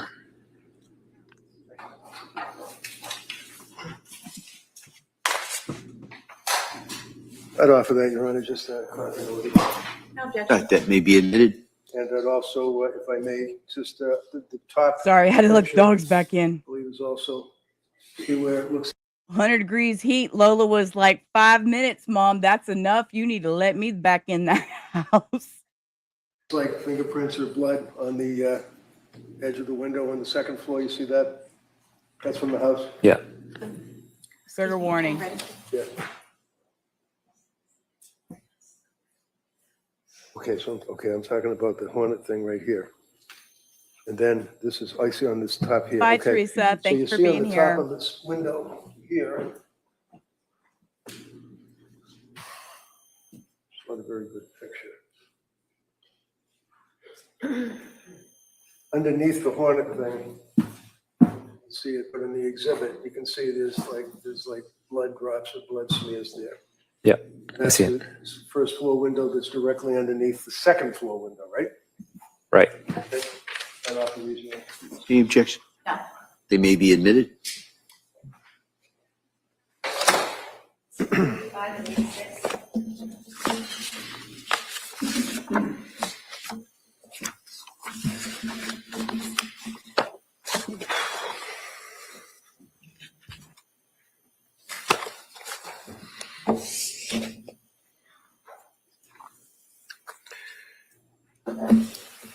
I'm all set. Thank you, sir. All right.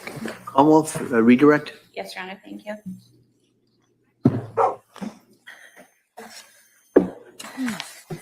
Mr. Clancy, you were shown an email, and it's been marked as an exhibit that you sent to coworkers on January 24th, 2023 at 5:24 p.m., correct? Yeah.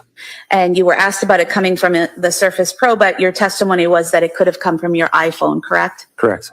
And in fact, you watched footage earlier of yourself going into the CVS in Kingston at 5:32 p.m., correct? Correct. And you had your phone with you, correct, because you used it? And we also saw you on the 3V footage using your phone as well, correct? Right. So you were clearly out of the house at 5:24 p.m., correct? Sorry, what time did you say I was at CVS? So you walked in at 5:32 p.m., correct? Correct. And you left the house. As you were leaving the house, Lindsay sent you the text about PDLX, correct? I don't know if I had left the house yet, but yeah. But that was sent at 5:15 p.m., correct? Right. And how far away is the Kingston CVS?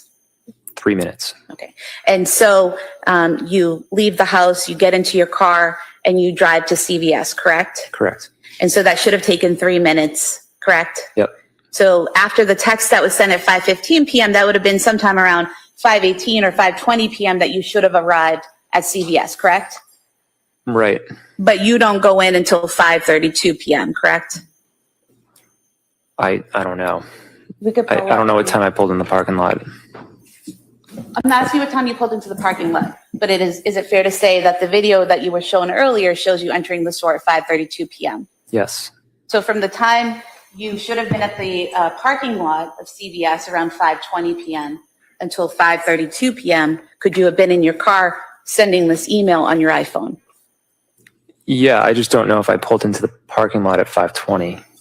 But sometime after the text was sent from Lindsay about PDLX, but before 5:32 p.m., you were in your car. Correct. Okay. Yes.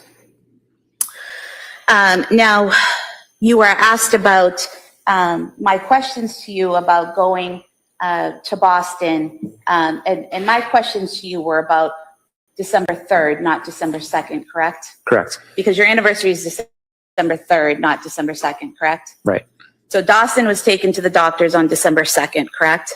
Correct. And on December 3rd, did you have plans? Not that they were followed through, but did you have plans to go to Boston that day? Yeah, so I can provide some clarification on that. Sure. So yeah, on Monday I was a little bit confused by it because we were home. But yeah, I think there was a plan prior to that, like an anniversary plan to go to Boston, but it was canceled. Okay. And the picture you showed was from September.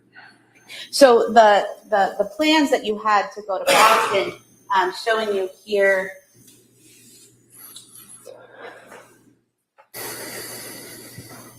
Some text messages between yourself and Lindsay. And here, there's one here that says, the spa, the Omni is booked, but you're on the wait list. As a backup, I have you booked for massage at the nearby IHG for 90 minutes at 1:45. Is that correct? Yeah. And then you later say we can get lunch and then head over. She responds, okay. And then you write that they'll let you use the gym and the pool while she's getting her massage. Is that correct? Right. And then you talk about plans for lunch and dinner. And so there were the plans, they just fell through, right? Yeah, we canceled them. Yeah. So it's not as if I made that up out of thin air. That's here in the text messages, correct? Right. Yeah. It was just confusing because we were home. But yeah, when I left, I recollected that, and then I found the picture, and the picture was from September. And was that from the wedding you went to? Yeah. If we could have the text messages marked as the next specific. Any objection? All right, that may be admitted. 87. Now, in cross-examination, you said that Lindsay always took the medications exactly as instructed. But in direct, you said you weren't always with her every time she took the pills. Is that correct? That's correct. But the understanding was that she took it as directed. Because she told you she did? Yeah. And because you trusted her to do so? Yeah. Okay. But you can't sit here and say definitively that she took every pill exactly as instructed every single time because you didn't watch her every time, correct? I was not standing next to her every time she took pills. And you were asked. Ma'am, you're bothering me with that question simply because it's okay. It's her responsibility to take them. Now, whether he could be that kind person to say, hey, did you? That can be triggering, very triggering to someone on medications to ask them, did you take your meds? That will send, from experience, a person into a tailspin.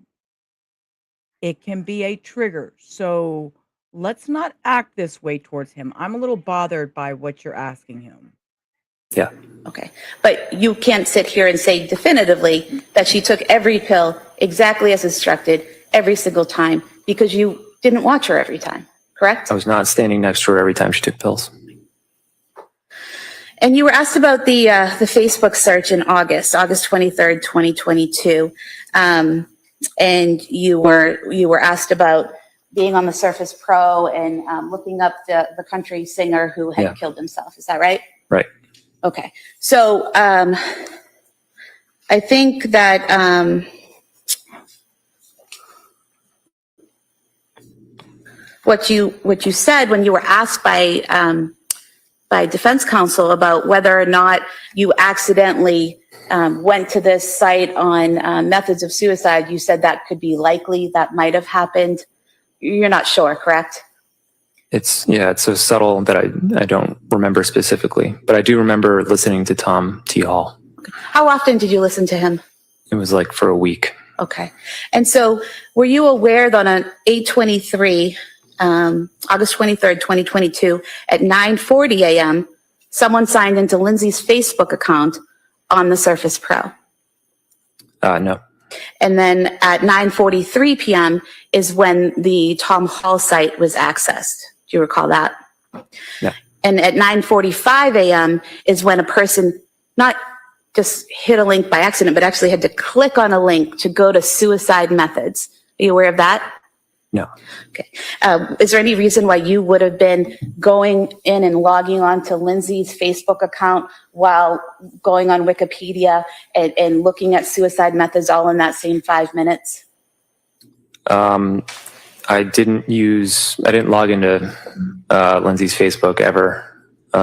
It's very possible that I looked at Tom Hall's Wikipedia page, but At some point? yeah. Do you remember spending 3 minutes on the methods of suicide site, scrolling through and reading the methods of suicide site for 3 minutes? No, I don't remember something I did for 3 minutes almost 4 years ago. Do you remember being on that site, the methods of suicide, and clicking on a link to a bridge in Australia that people use to commit suicide? No. No.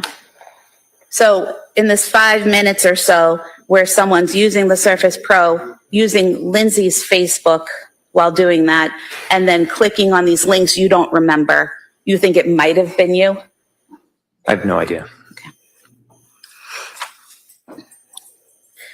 Now, you talked about Lindsay's stay at McLean Hospital.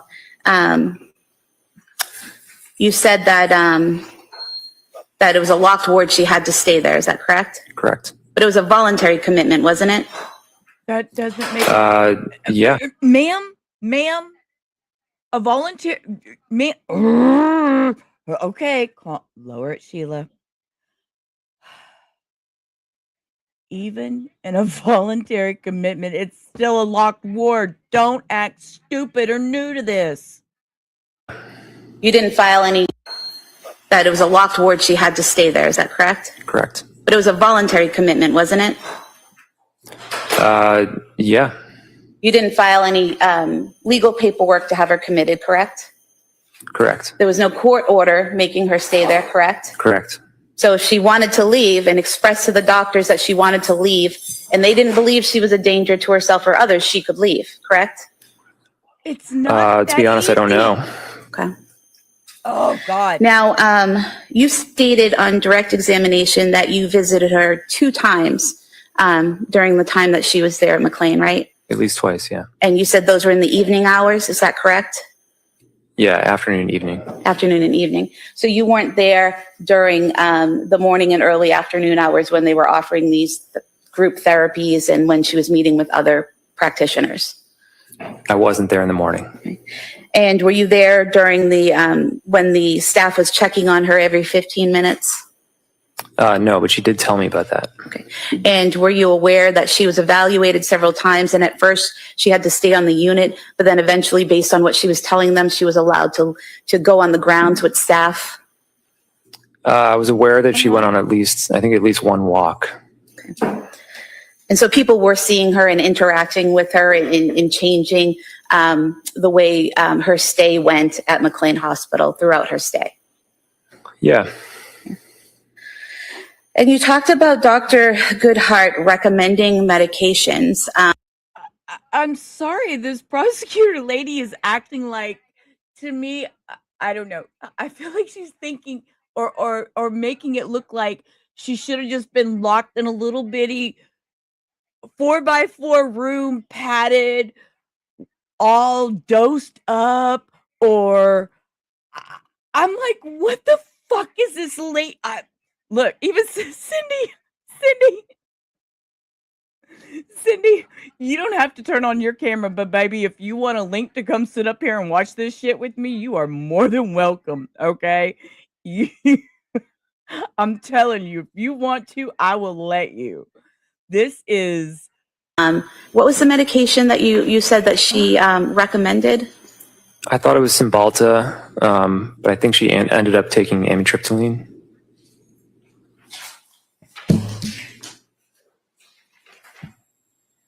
So looking here at the CVS records that you provided,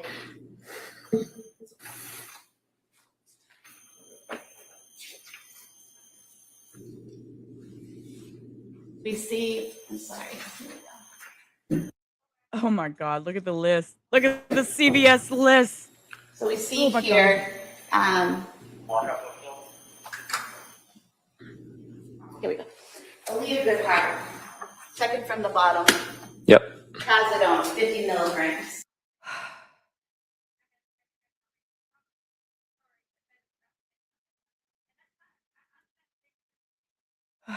I know.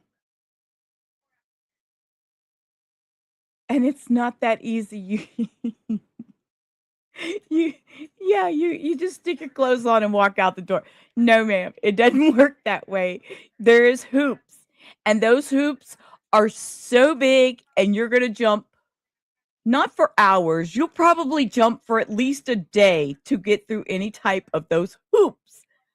And look at this medication list, and let me explain. And looking at this medication list, I'm gonna give y'all just some.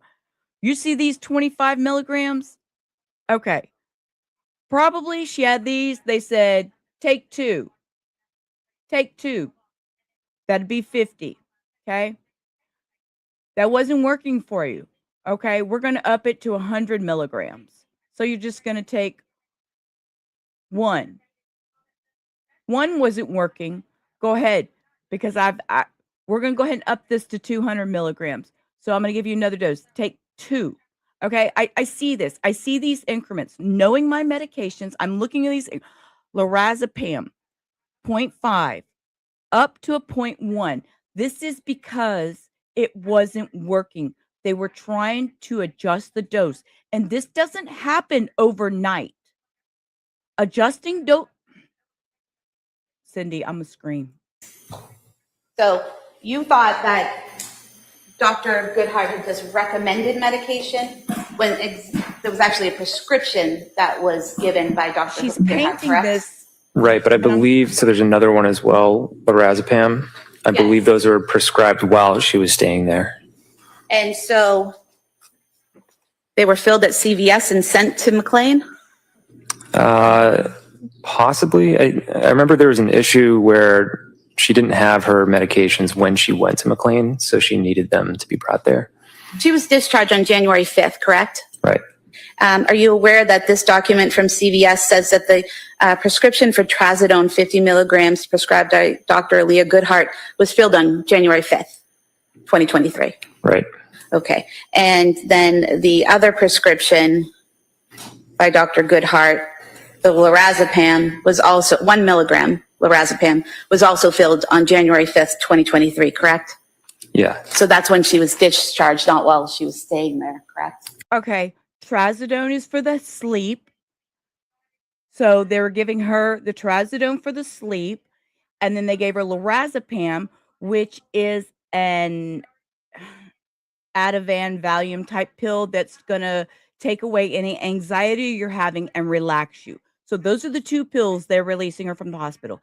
And those are not just, you don't, and then if the dose doesn't work, you go up. And those were the 2. Right, that's correct. So Dr. Goodheart did in fact prescribe medication for Lindsay, trazodone and Ativan, and not Cymbalta, correct? She recommended Cymbalta, but she wasn't the one who prescribed that. And in fact, no one prescribed that, correct? Because it ended up switching to amitriptyline. And the amitriptyline was prescribed by Dr. Jennifer Tufts, correct? Right. And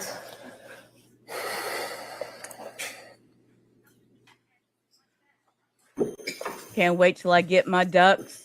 I need some voodoo ducks to throw. And Dr. Tufts prescribed 5 milligrams of diazepam on January 9th, 2023, correct? Right. And amitriptyline on January 16th. It was 10 milligrams of amitriptyline. And that was prescribed when Lindsay said she was having some issues with depression, correct? Correct. Okay. So she went to McLean Hospital and she was weaned off the Seroquel, correct? I believe so, yeah. And all the medications that she had taken prior to going to McLean, she was no longer on. Those were gone, correct? Once she'd been in McLean. I don't know if it was, I'm not sure. I don't know if it was all of them. Well, did you have conversations with your wife about what she was taking? I mean, were you aware that she was only on only prescribed trazodone, and Ativan when she left McLean, and then amitriptyline was only added on the 16th. So just those 3 medications? Yeah, but I thought she was taking trazodone before McLean. Right, so she had been prescribed it before and stopped taking it, correct? I don't remember. I'd have to look back on records. So you're not sure about what she was taking and when, are you? Not the exact dates, but I remember she was taking trazodone, and I thought she was taking it before McLean. So the best resource of what she was prescribed and when would most likely be the doctors and the CVS records then, correct? The CVS records is a good resource. And you talked about the pills and how these were pills that she was no longer on. And that can be a mix match. It can take weeks, months. They can work for a year, and then you have to go through changing what you took to find something that's going to work. So it's not that easy. It's not as easy as what this lady's trying to make it sound. it wasn't really a good representation of what she had taken, correct? Correct. But she was only prescribed Zoloft once, right? At the very beginning? Right. And she only took 7 of those pills, correct? Right. So it wasn't as if she was prescribed a higher dose or a different dose of Zoloft and was still taking that. And so that 7 pills misrepresents the Zoloft she took, right? I believe she switched because, or she stopped because she was switched to Prozac. Okay. And then even going forward, the Prozac, there weren't many pills taken out of that either, correct? Yeah, eventually she stopped that as well. Okay. So she'd take a few pills, she'd have some side effects, they'd switch the medication, correct? Yes. And so they were trying to figure out what would work for her, correct? Yeah. Okay. And then she ends up at McLean because she's having difficulties, according to her, with the Seroquel, correct? That was part of it, yeah. And they wean her off of that, right? Yep. And then after You McLean, can't she's just only stop on taking Seroquel. the trazodone, the Ativan, and then on the 16th, adding in the amitriptyline, correct? Right. You mentioned that you went to New York in November. And let me add, from personal knowledge, okay? Anybody watching on the replay or anything like that, when you are suddenly taken off some of these meds and you are not titrated down, it can cause problems also. Stopping something and starting a new medication right away can cause problems. Seroquel, miss 2 doses and you get these funny little, what I like to call brain zaps. Yeah. So there's they're making this very difficult for me to keep watching this trial. I will see this trial through, but they're making it very difficult for me. 2022. Defense counsel said that was a month Yes, before the.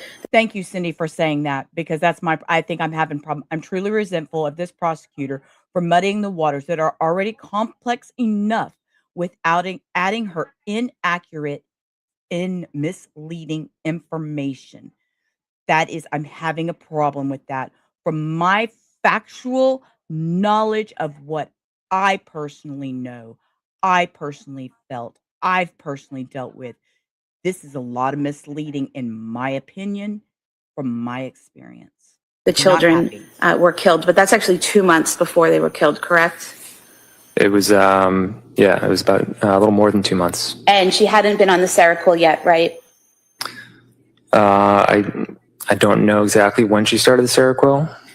Would December sound right? Yeah, or end of November, yeah. And so when you took your trip to New York, she was having some issues, but Exactly. she was doing okay, wasn't she? She was doing much better than she was in December. Okay. And did you also take another trip with Cora in November? Yeah, so I did the trip to New York, and as soon as I got back, went to bed, and then the next morning left with Cora. And was that November 4th through the 7th to San Francisco? Yeah. And who was taking care of Dawson and Callan while you were in San Francisco with Cora? Lindsay. And so during your trip to New York, So Lindsay and then never got a immediately break. after your trip to San Francisco with Cora, were there any issues or any Let me pause that to say Lindsay never got a break unless she was in a mental hospital seeking help. That was the only time she was getting a break from these kids. Doesn't seem like any. problems, or did anything happen while okay, Lindsay Mom. was caring for those kids? Nothing bad happened. She was, Mom's like, I would "What's say wrong?" her anxiety and depression was starting to tick up, but yeah, obviously nothing bad happened. Okay. And it's your testimony that things started to get worse in December. Right. Is that correct? Correct. Exactly. But it was also your testimony that after the stay at McLean, things got better, wasn't Yeah. it? And she steadily progressed throughout January, getting better, right? Definitely, yeah. And on January 24th, 2023, you testified that that was one of her best days. Yeah. You were asked about the Apple Watch. The police didn't collect the Apple Watch, right? They did collect her phone, correct? You identified it earlier, right? Correct, yeah. And her Apple Watch was linked to her phone, was it not? It probably was, yeah. You were also asked about the drop from the second floor window. Were you aware that the measurement from the windowsill to the ground was actually 12 feet? I've never measured it, but yeah, I believe what you're saying. And 12 feet is 12 feet. I'm not jumping out of 12 feet unless I'm killing myself. I mean, I'm sorry. The exhibits, you know, from Defense Counsel. Don't act like that's stupid. It's the I mean, I guess unless you're running because you committed a crime and you need to jump out the window and keep running, or your Exhibit boyfriend caught 84, you with somebody and you this need to was jump out the the, window. I mean, I'm not just going to jump out of a the second packet story here window. I don't that care if it's Defense 12 Counsel is feet going through or with 20 you, feet. where you said this is Lindsay writing Callan's schedule. Is that right? Not Right. But this was also Lindsay I'm going to hurt sending myself jumping notes 1 back foot and southern. forth between herself and Elaine. Is that correct? Possibly. And there's different writing here, correct? You want to look at it. Yeah. For example, this first page after the cover, we have writing here that you said was Lindsay's, correct? It looks like it, yeah. And then down here, there's a note that's in different handwriting, correct? Yeah, I would say so.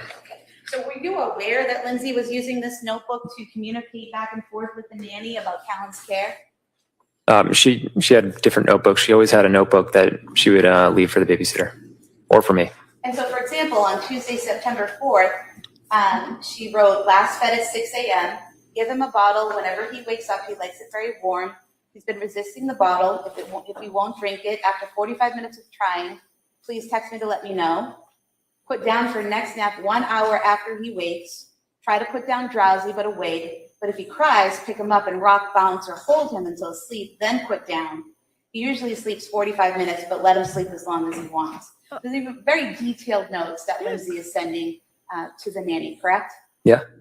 She knew what her baby wrote, liked. if you have time, wash and cut up veggies, sweet potatoes, 1-inch cubes peeled, broccoli, small pieces, peppers, 1-inch pieces, plastic Ziploc bags to put them in. Next bottle 2.5 hours after the first bottle, correct?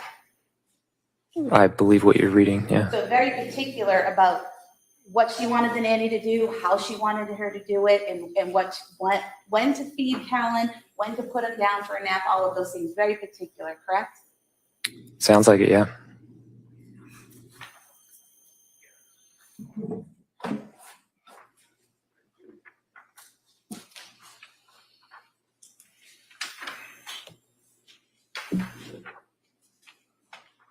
Again, Thursday, September 29th, 2022. Callan last fed at 8:45. Please put him down for a nap at 9:35. We will be home from gymnastics at 11:45. Clean clothes and dryer if you get to it. So again, very specific times for putting him down and when to get up and asking her to do additional work like laundry and things like that, correct? Yeah.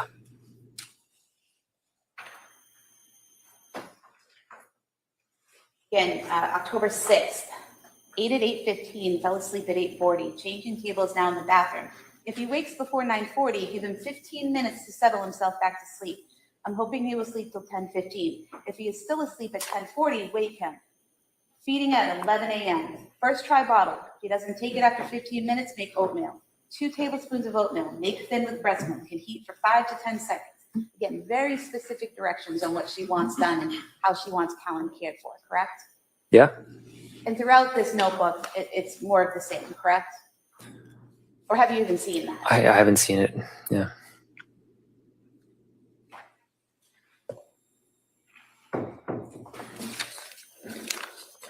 I have nothing further. Thank you. So which nanny was that? That would have been Elaine Rossi. And Elaine Rossi, how long was she the nanny for you guys? A month or two. Yeah, probably 2 months. And then she just needed more hours and moved on, and Lindsay was home, so. Yeah, I think she preferred more hours. We couldn't really give it to her, and Lindsay was home anyways. So. Okay. And as far as Lindsay the was home records are anyways. concerned, it's fair to say that She'll Lindsay, take as a care of concerned mother, everything. would give instructions to people that would be taking care of her infant. Yeah, I would have done the same. A lot of discussion about these prescriptions and scripts from the different doctors, and one of the things you referenced was that you believe that she was on Yes. trazodone. And if I suggest to you that there was a Dr.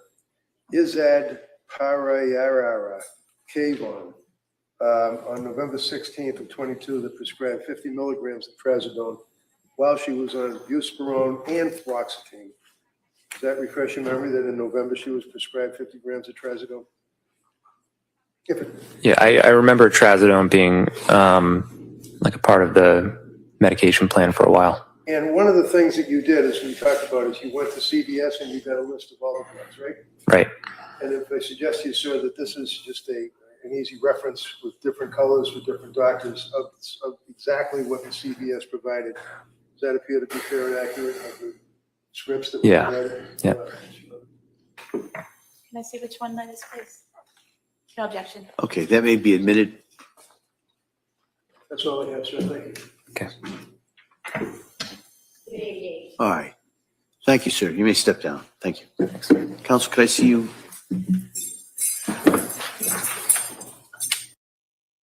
Okay, we're behind. I'm assuming they are done for the day. It didn't say that. Wait, did they say that?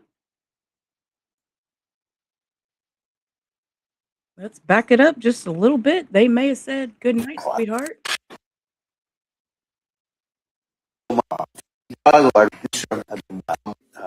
Okay, here we go. For everyone, so we're going to excuse you till tomorrow morning. The hope is we'll start about 9. And kind of the same thing. We'll go to hopefully about 11, take a break at 11. We'll have a break from 1 to 2, and we'll go into the afternoon around 3 or 4. All right. So that's the thing. Remember, I'm going to ask you those questions about not talking about the case, not doing any research about it. Don't watch anything about it. You have to keep an open mind. At this point, you've heard some evidence, but you haven't heard all the evidence. You haven't heard the law that you are to apply to the evidence. So you've got to, at this point, you've got to keep struggling in a sense, keep that open mind. So I'm going to excuse you. I hope you have a nice evening. We'll come back here tomorrow morning. If I forget to tell you, tomorrow, Friday, we're still on schedule to take that view, and then we'll deal with the schedule before you come in tomorrow. But that's as best I can tell you. That's the schedule for tomorrow. So again, thank you so much for all your work on this case so far. I hope you have a nice evening. We'll see you tomorrow. Court, all right. Good. Go to no folks, please. My chair, please.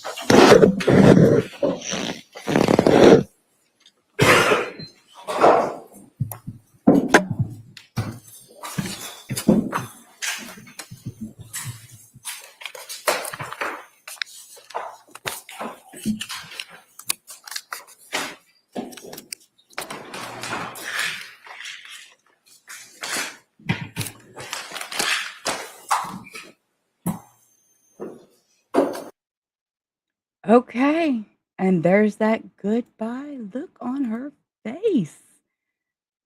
Well, that's going to wrap things up for today's stream here at Rubber Remodel Reviews. We covered some heavy, heavy ground today, going over day 2 of Lindsay Clancy triple murder trial. Seeing Patrick took the stand again and going through details that were just devastating. The timeline, all the medications, and then we got to see the pharmacy manager, the restaurant hostess testimony, and the prosecutor's trying to put this timeline into perspective, and it is working. But on the flip side, Reddington, the defense lawyer, he's heavily focused on that broken mental health system and severe over medication. And that shows just where these battle lines are drawn. I mean, it's deep, it's heartbreaking. I appreciate every one of you for hanging out in the duck pond with me today. I know this is a deep, deep case. This is we all have our thoughts, we all have our opinions, and I appreciate you all being here, sharing your thoughts in the chat, and keeping the discussion respectful. We do get a little silly and all that. Make sure to hit the follow, subscribe button if you haven't. Don't miss tomorrow's stream. It'll be day 3. Same thing. We'll be here. I'll be here at noon, and it'll be the same thing. We got through this in under 4 hours. Actually, it was not even 3.5 hours. We got through the whole trial of their full day. I prefer it that way. I hate just sitting around through the breaks and all that. So, huge shout out to the mods for keeping that chat running smoothly today. I appreciate that. And before we leave, as always, You is smart, you is kind, you is important. all right. I want you to take care of yourselves the rest of this evening. I'm going to go finish cooking dinner since I'm on this daytime thing that I don't know how to do daytime because I'm a night person with Hectorius working nights, but he'll be on days for a few weeks. So this is where you'll find me during the day. I appreciate every one of you. Till tomorrow, y'all have a great rest of your night. Peace. Rubber out.